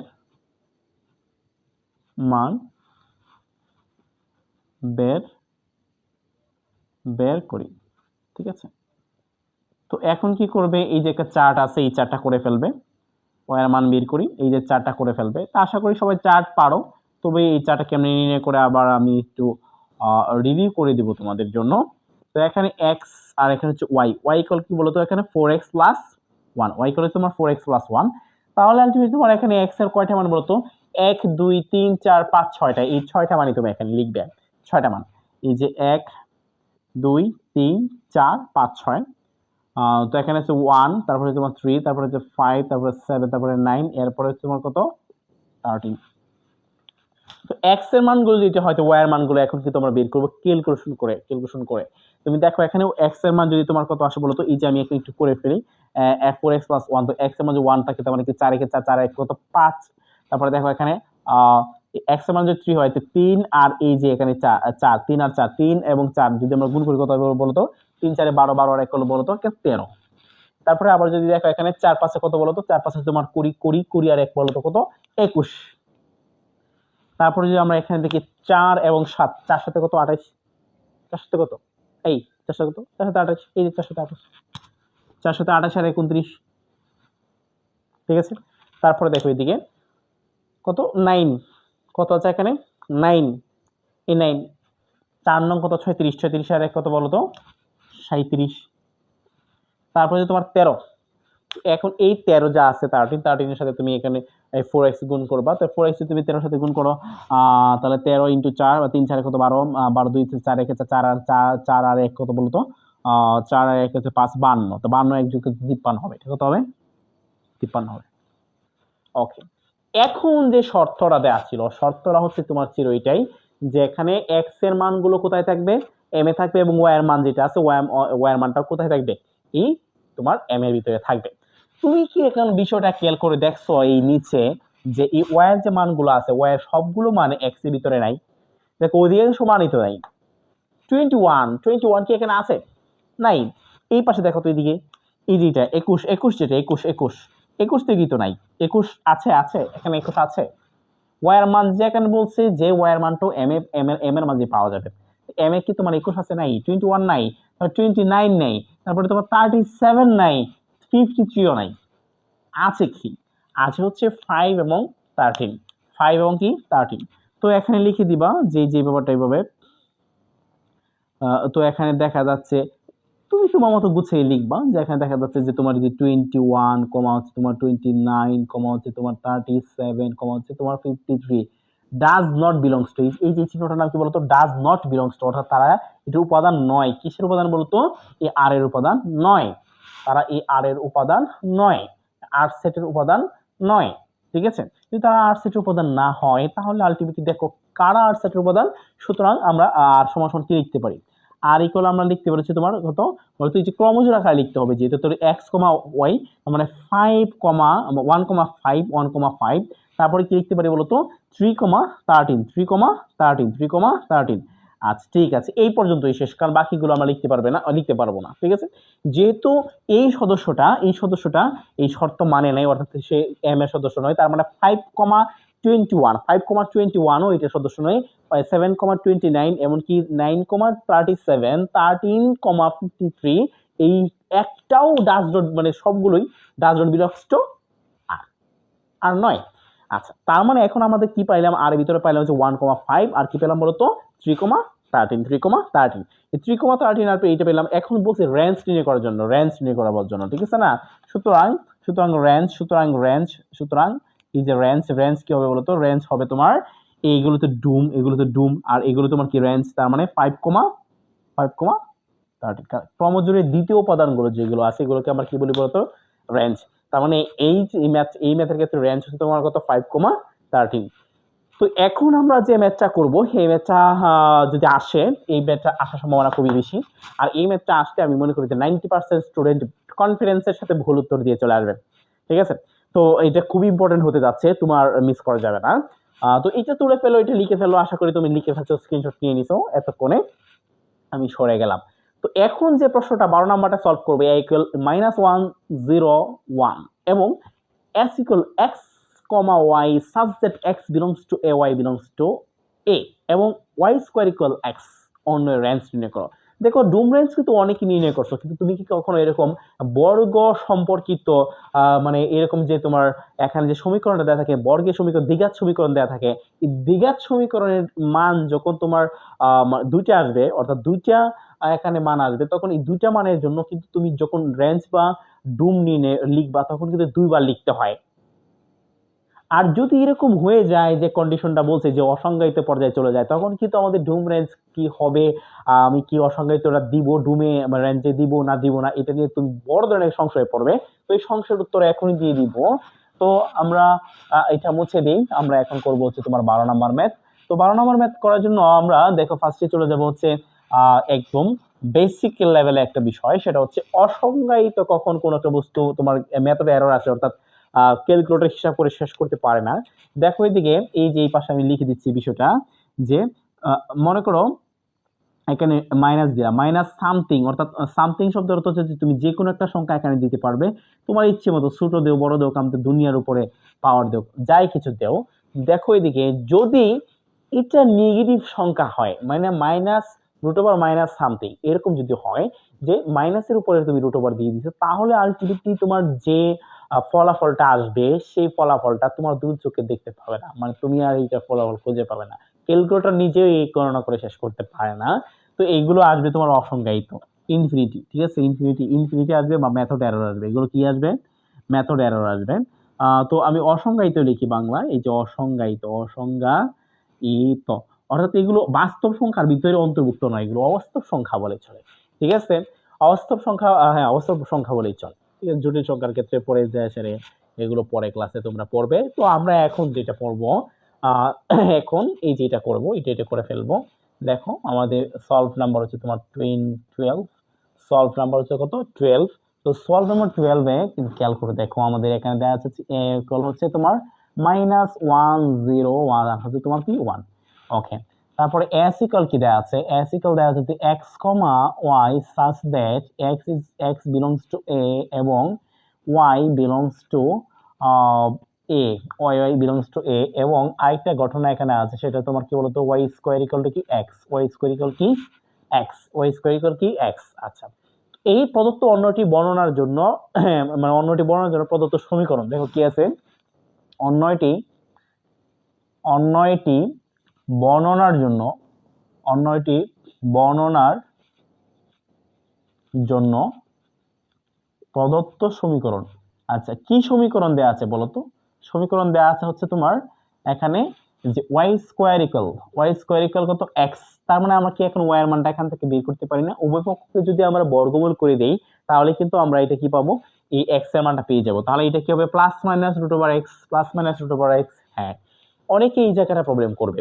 দেখো ইন জেনারেল স্বাভাবিকভাবে যদি আমরা কোনো একটা সংখ্যাকে বর্গমূল করি তাহলে কিন্তু প্লাস মাইনাস দিতে হবে, যদি প্লাস মাইনাস না দেয় তাহলে আলটিমেটলি পুনরায় আগের সংখ্যা যদি তুমি ফিরে যেতে চাও স্কয়ার করার মাধ্যমে, বর্গ করার মাধ্যমে, তাহলে নেগেটিভটাকে বর্গ করছো নাকি পজিটিভটাকে বর্গ করছো এইটা অনিশ্চিত হয়ে পড়বে। এই জন্য কিন্তু এই যে রুট ওভার দেওয়ার পরে আগে আমরা এটা কি করি, আমরা প্লাস মাইনাস দিই। আচ্ছা, প্লাস মাইনাস দিলে যদি মান কিন্তু এখন দুইটা চলে আসবে, এই জায়গাটাই কিন্তু মানে কিছু পায়, এখানে তুমি আটকাবা, সব সহজ, সব তুমি ভালো পারবে, ঠিক আছে। তো এখন আমরা লিখবো যে x এর বিভিন্ন মানের জন্য, x এর বিভিন্ন মানের জন্য y এর মান বের করি। হ্যাঁ, x এর বিভিন্ন মানের জন্য আমরা এখন y এর মান এখন বের করে ফেলবো, ঠিক আছে। এই যে আমরা y এর মান এখন বের করব, চার্ট করে ফেললাম। তো এখন কয়টা মান বলো তো, তিনটার জন্য এত লম্বা না হলেও চলতো, ছোট হলেও চলতো। তো এখন দেখো এটা হচ্ছে তোমার x আর এটা y মানে কি, এখানে y মানে হচ্ছে plus minus root over x, তাই না, এই যে তিনটা দিয়ে দিলাম। দেখো এখন কি কি আছে আমি এগুলো লিখতেছি, কিন্তু -1 আছে, তারপরে 0 আছে, এরপরে কি আছে 1 আছে। দেখো এই x এর মানগুলো আমরা কোত্থেকে পাইছি, x এর মানগুলো কোত্থেকে পাইছি, আমরা জানি যে এখানে এই x এর মানগুলো কোথায় আছে বলতো, m এর ভিতরে আছে, এই যে এখানে বলা আছে, সরি এর ভিতরে আছে, হ্যাঁ আমি নিচেটা করতেছি দুঃখিত। আবার y এর মানগুলো কোথায় আছে, এতে আছে। তো আমরা যে কোনো একটা দিয়ে কাজ করতে পারবো, কোনো প্রবলেম নেই। তো এখন তুমি খেয়াল করে দেখো যে এখানে এই x এর মান যখন আমি -1 দিলাম, কত দিলাম -1, x এর মান কত দিলাম -1, x এর মান যদি -1 হয় তাহলে কিন্তু আলটিমেটলি এই পাশে যে ক্যালকুলেশনটা আসবে সেটা হচ্ছে +-1, ঠিক আছে। আর তোমরা যারা এই মুহূর্তে আমার ভিডিওটা দেখছো, তোমার ক্যালকুলেটরে এই ক্লিক করে দেখো, চাপ দিয়ে দেখো যে √1 কি আসে, দেখবে মেথড এরর আসবে, তার মানে এটা অসংজ্ঞায়িত। তো আমরা এটা কি লিখতে পারি, এই জায়গায় আমরা লিখতে পারি যে অসংজ্ঞায়িত, ঠিক আছে। তো আমরা কিন্তু এটা লিখে দিলাম অসংজ্ঞায়িত। আচ্ছা, তারপরে দেখো যদি তোমার এখানে 0 হয়, 0 হলে তুমি ক্যালকুলেট করে দেখো যে +-√0 কিন্তু 0 হয়, তাহলে আমরা কিন্তু এটা 0 দিয়ে দিলাম। আবার এই +-√1 কি হবে বলতো, +-1। এই বিষয়টা তুমি বুঝতে পারছো কিনা? কারণ হচ্ছে এই যে প্লাস মাইনাস তুমি যাই দাও, উপরে যে 1 √ওভার এর মানে 1 এর উপর √ওভার মান আছে, মানে কি এটা 1, আর আগে কি ছিল বলতো, প্লাস মাইনাস ছিল, এইজন্য এটা আলটিমেটলি কি হয়ে যাবে, +-1, এটা কি হয়ে যাবে, +-1। আচ্ছা, এটা যদি +-1 হয়ে যায় তাহলে দেখো রেঞ্জটা কেমনে নির্ণয় করব। এটা কিন্তু +-1 তো রেঞ্জ, সুতরাং রেঞ্জ আমরা যদি দেখি রেঞ্জ আর ইকুয়াল আমরা কি পাবো, রেঞ্জ আর এস ইকুয়াল কি আছে বলো, রেঞ্জ মানে কি বলতো, ওয়াই এর উপাদানগুলো, ডুম হচ্ছে তোমার এক্স এর উপাদানগুলো, রেঞ্জ হচ্ছে কি বলতো, ওয়াই এর উপাদানগুলো। তো এখানে ওয়াই এর উপাদানগুলো কি আছে, ওয়াই এর উপাদানগুলো আছে হচ্ছে তোমার এখানে হচ্ছে অসংজ্ঞায়িত একটা আছে, আর একটা হচ্ছে তোমার 0, একটা হচ্ছে তোমার +-1। এখন আমি কি অসংজ্ঞায়িত বিষয়টা লিখবো না ভাই, লিখবো না, কারণ হচ্ছে এই অসংজ্ঞায়িত বা তোমার অবাস্তব সংখ্যা কখনোই এই এর ভিতরে নাই। এতে যদি থাকতো যে -1, 0, 1, একটা অবাস্তব সংখ্যা বা অসংজ্ঞায়িত একটা বস্তুর এরকম একটা অবস্থা কিন্তু নাই, যেহেতু এর ভিতরে অসংজ্ঞায়িত অবস্থাটা নাই, অতএব আমরা এটা লিখবো না। তারপরে দেখো এইদিকে এইটা তাহলে হবে না, তাহলে এটা তোমার হবে না, তার মানে এই সেটটাই পুরোটা বাদ যাবে, ঠিক আছে, মানে জোড়াটাই পুরোটা বাদ যাবে, এই পুরো জোড়া বাদ যাবে। আর তাহলে 0 তো আছে, 0 কিন্তু এখানেও আছে, তারপরে পুরোটা আছে, যেহেতু এই 0 আছে। এখন হচ্ছে আসল খেলাটা হচ্ছে যে আমি কি এখন +-1 লিখবো, নাকি এটা কি এভাবে লিখবো যে 0,1,-1 কিভাবে লিখবো। দেখো +-1 যে কথা, +1, একই কথা, কিন্তু তুমি এইগুলোকে যেহেতু তোমার ডুম আকারে বলছে, মানে ডুম রেঞ্জ আকারে বলছে, তাহলে তুমি দুইটা সদস্যকে এক করবা না, যখন ফাইনালি তুমি লিখবা তখন দুইটা সদস্যকে তুমি আলাদা করে লিখে, এটাই ভালো সেফ জোন, ঠিক আছে। তো তোমার জন্য সেফ জোন এটা হচ্ছে তোমার +1 লিখে দিলা, আরেকটা কি দিয়ে লিখে দিলা, -1 লিখে দিলা। কেন লিখে দিলা বলো তো, এখানে +1 একবার আছে, আরেকবার কি আছে, -1 আছে, তার মানে বোঝা গেল যে x এর মান যদি তোমার 1 হয় তাহলে y এর মান +1 হওয়া সম্ভব, আর x এর মান যদি তোমার মাইনাস হয় তাহলে y এর মান -1 হওয়া মানে +1 হলে -1 হওয়া সম্ভব, +1 হওয়া সম্ভব, এটাই তুমি এখন বুঝিয়ে দিলা। তাহলে আলটিমেটলি কিন্তু উত্তরটা কিন্তু অনেকেই প্রবলেম হবে, কারণ এখানে +-1 আছে, এইটা একটা ট্রিকি একটা বিষয় আছে, আর একটা হচ্ছে তোমার এখানে অসংজ্ঞায়িত ব্যাপারটা আছে, এইটাতে তোমাকে মাথাটা একদম আওলাই দিতে পারে। তো আশা করি তোমরা বুঝতে পেরেছো। এরপরে আমরা মাত্র চারটা মাত্র রয়ে গেছে, 4টা এসকিউ করলে কি তোমার আমার যা বোর্ড আছে সমস্ত বোর্ডে সবগুলো ক নাম্বার, অর্থাৎ জ্ঞানমূলক এবং যত রকমের যত টাইপের ফরম্যাটের ক্যাটাগরি বলো, যাই কিছু বলো, সবগুলো ক্যাটাগরি ফরম্যাট টাইপের এসকিউ শেষ হয়ে যাচ্ছে, বোর্ডগুলো মাইরা দেয়। অতএব এই ম্যাথগুলো স্কিপ করা যাবে না, অনেকেই স্কিপ করছে, দেখছি বেশিরভাগ সাজেশনে এই ধরনের এই টাইপের ম্যাথগুলোকে স্কিপ করছে, অথচ দেখবা যে আগে বোর্ড কোশ্চেন যেগুলো ছিল এগুলো তো এইগুলো আছে, ঠিক আছে। যদি টিচার যদি দেখে যে এই পরিমাণ স্কিপ হচ্ছে, একটা মাইরা দিবে, বিশেষ করে ময়মনসিংহ বোর্ড, ঢাকা বোর্ড, হ্যাঁ Rajshahi board, Mymensingh board, Comilla board, এইগুলোরে ভাই তোমার খায়া দিব, ঠিক আছে। তো দেখো একটি শ্রেণীতে ছাত্রদের মধ্যে 35 জন ফুটবল খেলে, ফুটবল খেলে কতজন বলো তো, ফুটবল খেলা হচ্ছে তোমার 35 জন। আচ্ছা, তারপর 26 জন ক্রিকেট খেলে এবং 19 জন ক্রিকেট খেলে আবার ফুটবল খেলে। আবার বলছি, এইদিকে দেখো একটি শ্রেণীতে ছাত্রদের মধ্যে 35 জন ফুটবল খেলে, 26 জন ক্রিকেট খেলে এবং 19 জন উভয়টি খেলে। ওকে, তাহলে সলভ নাম্বার 13। তো 13 নম্বর আমরা সলভ করছি। দেখো এখন তুমি খেয়াল করে দেখো, এই প্রশ্নটা কিন্তু আমরা কোনো ভ্যান চিত্র না আঁকি, মানে কোনো চিত্র না আঁকি কিন্তু এটা করা যায়। কিন্তু তোমাকে চিত্রটা দিয়ে দিতে হবে, কারণ বলছে যে ভ্যান চিত্রের মাধ্যমে নির্ণয় করো। তাহলে ভ্যান চিত্র এই যে আমরা এঁকে নিলাম, দেখো সহজ, ভ্যান চিত্র আঁকা তো আর কঠিন না, তো এটা একটা সহজ বিষয় আর কিছু না। তো এই যে একটা দিলাম, আবার এই যে একটা দিলাম। আচ্ছা, এখন উভয় কেন দিলাম দেখো, এদিকে এখানে যা দেওয়া আছে আমি যদি লিখি, তো দেখো একটা ফুটবল বলছে, প্রথমে কি ফুটবল, তো ফুটবল যেটা আছে এটাকে আমরা এফ ধরলাম, আবার এটা হচ্ছে ক্রিকেট, এটাকে আমরা সি ধরলাম। আচ্ছা, এখন ফুটবল 35 জন ফুটবল খেলে, তার মানে এই জায়গায় কত হবে বলতো, 35 জন ফুটবল খেলে। আচ্ছা, আবার ক্রিকেট কতজন খেলে বলতো, 26 জন খেলে হচ্ছে তোমার ক্রিকেট, তো ক্রিকেট হচ্ছে 26 জন, এই যে 26 জন এখানে দিয়ে দিলাম, ঠিক আছে, 26 জন দিয়ে দিলাম, 26 জন এখানে দিয়ে দিছো, আর ওখানে 35 জন দিয়ে দিছো, ভালো কথা। এখন দেখো এদিকে যে 19 জন শিক্ষার্থী আছে যে উভয়টাই খেলে, তার মানে সে ক্রিকেটও খেলে ফুটবলও খেলে, তার মানে সে কমন সেট, কমন এখানে ইন্টারসেকশন আছে, যে ক্রিকেট এবং ফুটবল দুটো মাঝখানে কমন দুইজনই 19 জন আছে যে ফুটবল খেলে ক্রিকেটও খেলে, ফুটবল খেলে ক্রিকেট, দুইটা পক্ষে তার দুইটা বিষয়ে এক্সপার্ট। তুমি কি খেলো এটা দেখো, ঠিক আছে, তুমি কোনটা পারো ভালো, ক্রিকেট নাকি ফুটবল জানো, ঠিক আছে। তো 19 জন পারে হচ্ছে একদম মাঝখানে যেটা এটা। এখন বলছে উভয়টি খেলে শুধুমাত্র একটি খেলা খেলে, এমন, হ্যাঁ শুধুমাত্র একটি খেলা খেলে, মানে শুধুমাত্র ফুটবল খেলবে, শুধুমাত্র ক্রিকেট খেলবে, তাদের মোট সংখ্যা কত জানতে চাইছে। আবার এই প্রশ্নটা কিন্তু মোট কথাটা উল্লেখ করে নাই, কিন্তু শেষে কিন্তু এইটা বের করতে হয় মোট, মানে ক্রিকেট কতজন খেলে আর ফুটবল কতজন খেলে।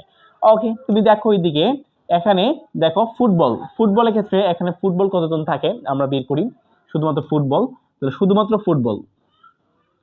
ফুটবল খেলে, শুধুমাত্র না, প্রথমে বের করি যে ফুটবল খেলে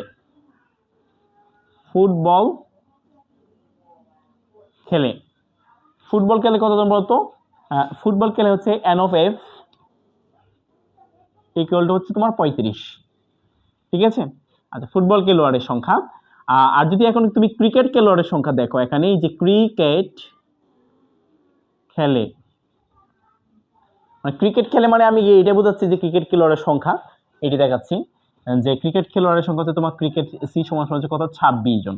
আচ্ছা, আবার দেখো এদিকে উভয়টাই খেলায়, মানে সে ক্রিকেটও খেলে আবার ফুটবলও খেলে, এরকম কি, এরকম দেখো এদিকে উভয়টি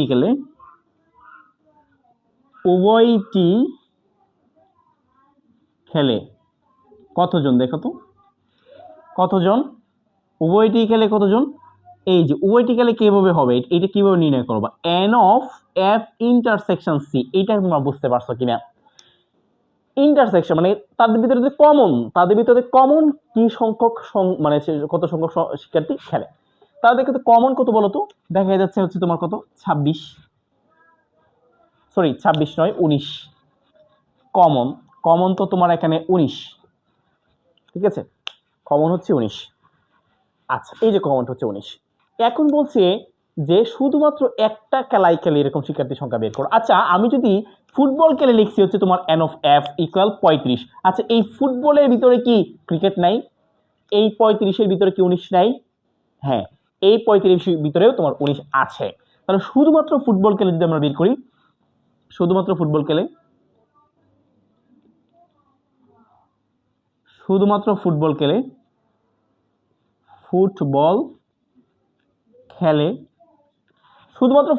আমরা কিভাবে বের করবো বলতো, কতজন ফুটবল, শুধুমাত্র ফুটবল খেলোয়াড় যদি আমরা বের করি তাহলে হবে কি বলতো, এখানে যে এই যে এন অফ এফ মানে এই কমন সেটটা, এই শুধুমাত্র এই সেট থেকে কমন সেটটা বাদ যাবে, তার মানে N of F minus N of F, আশা করি বুঝতে পেরেছো। মানে এখানে যে 35 তো 19 সহ 35, এই 35 তো 19 সহ 35, তার মানে যদি তুমি শুধুমাত্র ফুটবল জানতে রাখতে চাও তাহলে কি করতে হবে বলতো, এখান থেকে এইটুক বাদ দিয়ে দিতে হবে, তারপর এই যে এখানে যে এরিয়াটা থাকবে, শুধুমাত্র কিসে থাকবে, ফুটবলে থাকবে। আবার যদি শুধুমাত্র তুমি কি করতে চাও, ক্রিকেট বের করতে চাও, তাহলে কিন্তু একই ঘটনা, এই যে 35 মাইনাস এখানে 19 কত হবে বলতো, 35 মাইনাস 19। আচ্ছা, তারপরে আমরা শুধুমাত্র ফুটবল খেলে এটা বের করতেছি 35 মাইনাস 19, আর তারপরে তোমার শুধুমাত্র ক্রিকেট খেলে কি বের করি আমরা, শুধুমাত্র ক্রিকেট খেলে, তো এইটাও কি হবে বলতো, শুধুমাত্র ক্রিকেট হবে n of C minus N of F minus F intersection C. এইটা বুঝতে পারছো কিনা?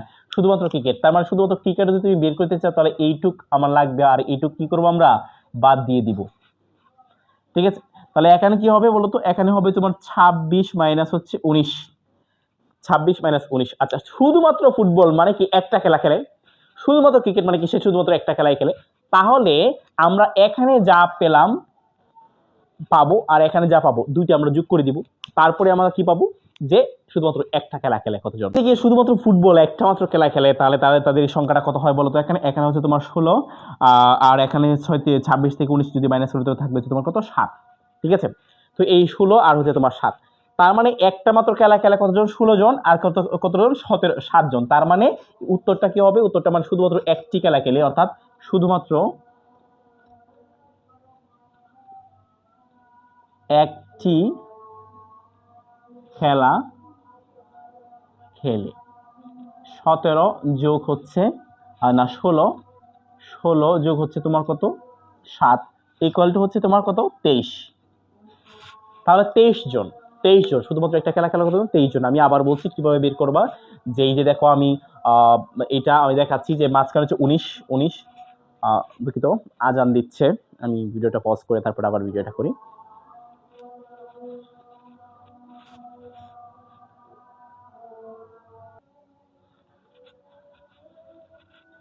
তো দেখো এখন আমাদের এই যে এইটা শেষ হলো যে শুধুমাত্র একটা খেলা খেলে কতজন। আমি এটা তোমাদেরকে আবার একটু এঁকে দেখাচ্ছি যে কিভাবে তুমি শর্টকাটে বুঝবে। যদি এমসিকিউ আসে এরকম তাহলে তুমি শর্টকাটে কিভাবে বুঝবে, আমি তোমাকে এটা পুরোটা এঁকে দেখাচ্ছি।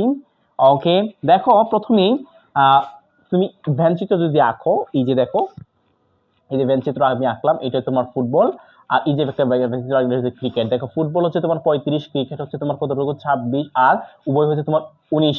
শুধুমাত্র একটা খেলা পছন্দ করে, তার মানে এই কমনটা বাদ যাবে, কমনটা এই ক্ষেত্রেও বাদ যাবে 35 মাইনাস 19, আবার এই ক্ষেত্রেও কমনটা বাদ যাবে 26 মাইনাস 19। এখানে থাকবে হচ্ছে 16, এখানে থাকবে তোমার কত 7, তার মানে 16 এবং 7 এই দুইটা তুমি কি করবা যোগ করে কত 23, মানে 23 জন শিক্ষার্থী শুধুমাত্র একটা খেলায় খেলে। আশা করি বুঝতে পেরেছো। যদি তোমার এমসিকিউ আসে সরাসরি এইভাবে তুমি করে ফেলবে শর্টকাট করার জন্য। ওকে, তো তারপর দেখো আমরা এখানে চলে যাব হচ্ছে 4 নাম্বার ম্যাথের ক্ষেত্রে। 4 নাম্বার, তো কোশ্চেন 4 এখন যে ম্যাথটা দেখতে পাচ্ছ এই ম্যাথটা তোমার এই যে 14 ম্যাথ যেটা আছে 14 সলভ নাম্বার হচ্ছে তোমার 14, এই 14 এই ম্যাথটা কিন্তু সচরাচর তোমরা কিন্তু করো না জানেন, এটা কিন্তু হঠাৎ এটা চলে আসে। হঠাৎ চলে আসে মানে হচ্ছে চলে আসার সম্ভাবনা 50-50 এরকম। তুমি ঝুঁকি নিবা না, তোমার ঝুঁকি নিয়ে পরীক্ষার হলে যাওয়া ঠিক হবে না। তো দেখো এটা খুবই সহজ দেখতে এরকম দেখা যাচ্ছে, অথচ সহজ। এটা করার পর তুমি বলো হ্যাঁ হ্যাঁ এটা ছিল, হ্যাঁ অবশ্যই তোমাকে আগে জানতে হবে, নাই তোমার পরীক্ষা হলে দেখবে সহজ বিষয়টা তোমার কাছে অনেক কঠিন পাহাড় পরিমাণ মনে হবে। ঠিক আছে, তো আমরা চিত্রটা এখানে প্রথমে এই যে চিত্র একটা, এইটা হচ্ছে তোমার এ, এটা হচ্ছে তোমার বি, আবার একটা হচ্ছে তোমার এইটা হচ্ছে তোমার সি। ঠিক আছে, তো এন অফ এ অর্থাৎ এ এর মান দেওয়া আছে কত বলতো? এন অফ এর মান দেওয়া আছে তোমার 40, তারপরে এন অফ বি এর মান দেওয়া আছে কত বলতো 20, তারপরে এন অফ সি এর মান দেওয়া আছে তোমার কত বলতো 15। ঠিক আছে 15। তাহলে এন অফ এই যে number of A union B union C equal what, এটা নাম্বার বলতে বলছে। যে আমরা দেখো ওইদিকে ইউনিয়ন মানে কি বলতো কমন আনকমন যা আছে সবই তুমি নিবে। ইউনিয়ন মানে হচ্ছে তোমার কমন আনকমন যা আছে সব নিবে। তার মানে এই জায়গায় n of A union B union C শব্দের অর্থ হচ্ছে n of A plus n of B plus n of C, মানে যা আছে সবগুলো তুমি কি করবা যোগ করে দিবা। আচ্ছা, তাহলে তোমার এইদিকে দেখো নাম্বার অফ ওই যে এখানে এর মান হচ্ছে তোমার 20, 40 20, তারপরে তোমার সি এর মান কত 15 ইকুয়াল টু যা হবে তাই। ঠিক আছে, তোমার ক্যালকুলেশন করে বলো এটা কত হবে, অবশ্যই কমেন্টে জানাবা এটা কত হয় ক্যালকুলেশন করে। ঠিক আছে, দেখা যাচ্ছে যে এখানে 65 75। ঠিক আছে, ক্যালকুলেশন করা কি আছে এটা, যাই হোক। তো এখন যে প্রশ্নটা দেখতে পাচ্ছ 15 নম্বর প্রশ্নটা, এইটা হচ্ছে খুব ইম্পর্টেন্ট, সুপার ইম্পর্টেন্ট। যদি লেখচিত্র সংক্রান্ত প্রশ্ন আসে তো এই ধরনের প্রশ্ন আসার সম্ভাবনা বেশি, এমনকি এক্সট্রা আরেকটা প্রশ্ন এখানে তোমার লেখা আছে 16 নাম্বার। তো আমরা কিন্তু 15 নাম্বারটা এখনই সলভ করে ফেলবো, আমরা কোনো ঝুঁকি নিব না, ঝুঁকি ছাড়া আমরা ঝুঁকিমুক্ত পরীক্ষা দিব। ঠিক আছে, ঝুঁকিমুক্ত পরীক্ষা দেওয়ার জন্য এটা তোমাকে পড়তেই হবে। ওকে, তো সলভ নাম্বার আমরা লিখতেছি এখানে হচ্ছে তোমার 15 নাম্বার কি বলছে যে অয়ক্ষের উপর অবস্থিত কোনো বিন্দুর জন্য একটা ফাংশন দেওয়া হচ্ছে, ওই ফাংশনের কোটির মান নির্ণয় করতে বলছে লেখচিত্রের ক্ষেত্রে। তো দেখো আমরা এই যে একটা আঁকতেছি, দেখো এই যে চতুর্ভাগ, আমরা সবাই জানি চতুর্ভাগের ব্যাপারটা। এটা তোমার প্রথম চতুর্ভাগ, এটা তোমার এক্স অক্ষ, এটা হচ্ছে তোমার ওয়াই অক্ষ, আর এটা তোমার এক্স ড্যাশ, এটা হচ্ছে তোমার ওয়াই ড্যাশ, যাই বলো। প্রথম অক্ষ যেটা আছে এটা মানে সামনের দিকে, তুমি প্রথম দিকে যাচ্ছ, সামনের দিকে যাওয়া মানে হচ্ছে তোমার পজিটিভ, ওকে ভালো কথা। তারপরে আবার উপরের দিকে যাচ্ছ, উপরের দিকে যদি যাও তাহলে উপরের দিকে যাওয়া মানে কি পজিটিভ, ওকে, তার মানে প্রথম চতুর্ভাগ যেটা আছে দুটোই তোমার পজিটিভ, ওকে। তারপরে দেখো এদিকে আমি কিন্তু তোমাকে এখন কি করতেছি, এই কোয়াড্রেন্ট বা চতুর্ভাগটা কিন্তু ভালো করে বোঝাচ্ছি, তুমি খেয়াল করে দেখো, যাদের মনে থাকে না প্লাস মাইনাসটা তার খুব ভালো করে খেয়াল করে দেখো। এরপরে আর চতুর্ভাগ তো কোনো তোমার কি করতে হবে না, বাড়তি করে তোমাকে মনে রাখতে হবে না, মুখস্থ করতে হবে না কোন চতুর্ভাগে কোনটা। দেখো এদিকে এটা পিছনের দিক থেকে, এটা যদি সামনের দিক থেকে যাওয়া হয় তো এটা পিছনের দিক থেকে, পিছনের দিক থেকে যাওয়া মানে হচ্ছে নেগেটিভ, তারপরে থেকে উপরের দিকে যাওয়া মানে কি তোমার পজিটিভ, তার মানে 2 নাম্বারটা তোমার কি নেগেটিভ পজিটিভ, 2 নাম্বার চতুর্ভাগ। আচ্ছা ঠিক আছে, তারপর তুমি খেয়াল করে দেখো এখন এই যে এই পাশে 3 নাম্বার চতুর্ভাগ, দেখো এইদিকে আসা মানে কি পিছন দিকে আসা, পিছন দিকে আসা মানে নেগেটিভ, নিচের দিকে যাওয়া মানে তোমার নেগেটিভ, ওকে। তারপর এইদিকে দেখো সামনের দিকে যাওয়া মানে তোমার পজিটিভ, নিচের দিকে আসা মানে হচ্ছে তোমার নেগেটিভ। এই ছিল তোমার 3 নাম্বার, আর এই ছিল হচ্ছে তোমার কি 4 নাম্বার। এই হচ্ছে তোমার চতুর্ভাগ। এই বলছে যে ওয়াই অক্ষের উপর অবস্থিত কোনো বিন্দুর জন্য, তো ওয়াই অক্ষের উপর যদি অবস্থান করে তার মানে কোথায় আছে এটা বলো তো, এই বিন্দুটা কোথায় আছে বলো তো, ওয়াই অক্ষ। ওয়াই অক্ষ কোনটা, এই যে এটা, এখান থেকে এইটা সোজা। আচ্ছা যখন তোমার এই বিন্দুতে থাকলো মানে এখানে থাকলো বা এখানে থাকলো, এখানে থাকলো, যেখানে থাকুক, এটা এখানে থাকা শব্দের অর্থ হচ্ছে এই পাশেও নাই আবার এই পাশেও নাই। এই পাশে নাই মানে কি এক্স অক্ষ বরাবর নাই, এই পাশে নাই মানে কি এক্স অক্ষ বরাবর নাই, এখানে আছে মানে কি এক্স অক্ষ বরাবর নাই। তার মানে ওয়াই অক্ষের উপর অবস্থিত যখন কোনো একটা বিন্দু থাকে অবশ্যই সেটা এক্স অক্ষ বরাবর কোনো দূরত্ব অতিক্রম করবে না। এক্স অক্ষ বরাবর যদি তোমার দূরত্ব অতিক্রম না করে অনায়াসে একদম নান ডাবলেবলি এটা বলা যায় তোমার এখানে এক্স এর স্থানাঙ্ক কত হবে, 0 হবে, এক্স এর স্থানাঙ্ক কত হবে 0। তাহলে আমি লিখি এখানে ওয়াই অক্ষের উপর, আমি কিন্তু সংক্ষেপে লিখছি, ঠিক আছে, অবস্থিত অবস্থিত আমি সংক্ষেপে লিখছি, তুমি ডিটেইলস লিখে নিবা, দেখে নিবা। সুতরাং সুতরাং এখানে কি x ইকুয়াল কি 0, x ইকুয়াল কি 0। সুতরাং ফাংশন অফ 0 ইকুয়াল, দেখো তো এদিকে x square plus 7 into 0 plus 9 equal to কত হবে, ও আচ্ছা এই যে তোমার 0 স্কয়ার, তার মানে উত্তরটা হবে 9, তো কত হবে 9।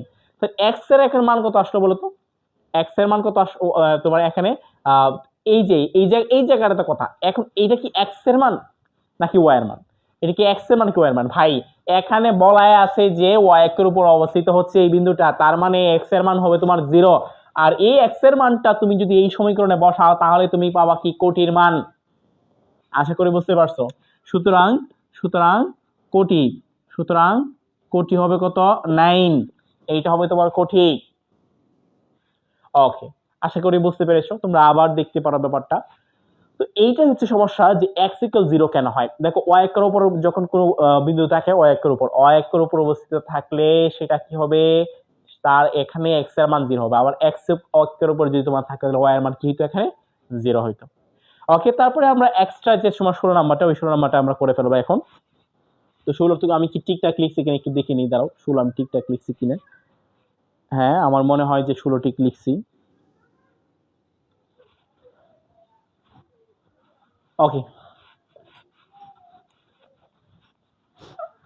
এই ধরনের প্রশ্ন করলে স্টুডেন্টদেরকে ভালো মাথা খাটাইতে হবে, ডাইরেক্ট স্টুডেন্টদেরকে মাথা খাটাইতে হবে, মোটামুটি ম্যাথ বোঝার একটা দক্ষতা এখানে চলে আসবে। কারণ যারা স্থানাঙ্ক জ্যামিতি পড়বে তারাই শুধুমাত্র এগুলো পড়বে, আর জেনারেল ম্যাথে যারা পড়বে তারা এগুলো পড়বে না। কেন পড়বে না ভাই? আমি মনে করি এই ধরনের প্রশ্ন দেওয়া উচিত, আসবে, ঠিক আছে, দেখি আল্লাহ ভরসা। ইনশাআল্লাহ আমরা দেখি এটার সহজ সমাধানটা কি করা যায়। 16 নাম্বার ম্যাথটা দেখো, 16 নাম্বার ম্যাথ বলছে function of x equal 3x plus 2, এই ফাংশনের লেখচিত্রের উপরস্থ যে বিন্দুর ভুজ, তার মানে এই যে ফাংশনটা, এই ফাংশনটাকে লেখচিত্র আঁকলে তার ভুজ মানে ভুজ কার কি বলে বলতো, অনেকে হয়তো বা যারা আর্টস তারা ভুজ মানেই বুঝে না, অনেকে এক্স এর মানগুলোকে বলা হয় ভুজ, আর ওয়াই এর মানগুলোকে কি বলা হয় বলতো, কোটি। ওয়াই এর মানগুলোকে কি বলা হয়, কোটি। তার মানে এখানে যে বিন্দুর উপরস্থ ভুজ, ভুজ মানে কি, তার মানে বুঝে গেল কি এক্স এর মান কত, এক্স এর মান হচ্ছে -5। এই যে বলছে function of x equal 3x plus 2 ফাংশনের লেখচিত্র উপরস্থ যে বিন্দুর ভুজ, -5, এই যে -5, তার মানে হচ্ছে এখানে x এর মান কি বলতো, x এর মান হচ্ছে তোমার -5, সেটি কোন চতুর্ভাগে অবস্থিত তা নির্ণয় করো। এখন চতুর্ভাগটা কিন্তু তুমি চাইলে ওই যে বিন্দু নির্ণয় না করে ফেলতে পারবা। হ্যাঁ, এটা কিন্তু আবার সম্ভব না, বিন্দু না নির্ণয় করে কিন্তু করতে পারবে না, কারণ বিন্দু নির্ণয় না করলে তুমি এটা বুঝবে কেমনে প্লাস নাকি মাইনাস, প্রথমটা প্লাস নাকি পরেরটা প্লাস না মাইনাস, অতএব বোঝা গেল এটা বিন্দুটা আবার নির্ণয় করতে হবে। অলরেডি একটা বিন্দু দেয়া আছে, বলতো কোনটা, ভুজের মান দেয়া আছে। তো ভুজের মান যদি দেয়া থাকে, এই পুরোপুরি যদি আমরা এই ভুজের মানটা এই সমীকরণে বসাই, মানে ফাংশনে বসাই দিই, তাহলে আমরা কি পাবো, কোটির মান পেয়ে যাব। তাহলে আমরা লিখি আগে, হ্যাঁ, এখানে ভুজ কত দেয়া আছে দেখো, ভুজ কত দেয়া আছে বলতো, ভুজ হচ্ছে -5, ভুজ মানে কি x, x এর মান হচ্ছে তোমার -5। ওকে, আর কি বলছে যে এই ভুজটা লেখচিত্রের উপরে তো কোনো একটা বিন্দু, তোমার ভুজ হচ্ছে তোমার -5, সুতরাং x এর মান কত এখানে -5, x এর মান এখানে লিখে দিই। সুতরাং ফাংশন অফ -5, এইটা তোমরা বুঝতে পারছো কিনা, সুতরাং ফাংশন অফ -5 এগুলো হচ্ছে তোমার 3 × -5 প্লাস হচ্ছে 2, 3 5 15 -15 প্লাস 2 সমান হচ্ছে -13। অতএব বলছে ওই বিন্দু নির্ণয় করো, তার মানে বিন্দুটা কি হবে বলতো, x এর মান আমরা কি পাইলাম, x এর মান আমরা পাইলাম হচ্ছে তোমার কত, x এর মান হচ্ছে তোমার কত 5, -5, এই যে x এর মান তোমার কত -5।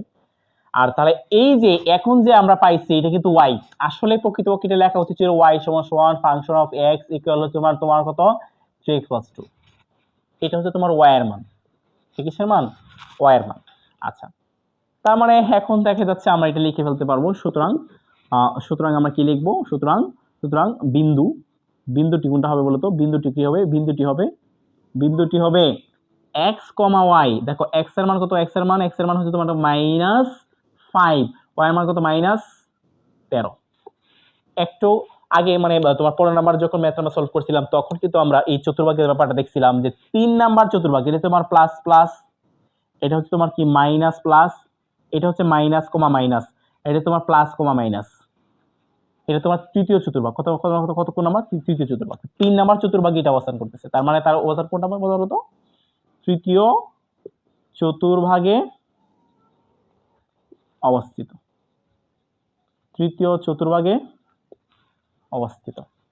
ঠিক আছে, তৃতীয় চতুর্ভাগে অবস্থিত। এই যে এটা কিন্তু নির্ণয় করে আমরা দেখায় ফেললাম। তো আমাদের কিন্তু এখন এসকিউ আর তোমার হচ্ছে ক নাম্বার অর্থাৎ জ্ঞানমূলকের যে চ্যালেঞ্জটা ছিল, চ্যালেঞ্জটা শেষ। এখন আমাদের নতুন চ্যালেঞ্জ শুরু হচ্ছে, সেটা হচ্ছে তোমার আমাদের সৃজনশীলের গ নাম্বার আর খ নাম্বার। দেখো সৃজনশীলের যে এই দুটো আছে তোমার প্রয়োগ এবং যাই বলো যে অনুধাবন এবং প্রয়োগ বা উচ্চতর কথা তুমি যাই বলো, আমি মনে করি যে 16টা আমরা এখান থেকে করছি অনেকগুলোই শেষ হয়ে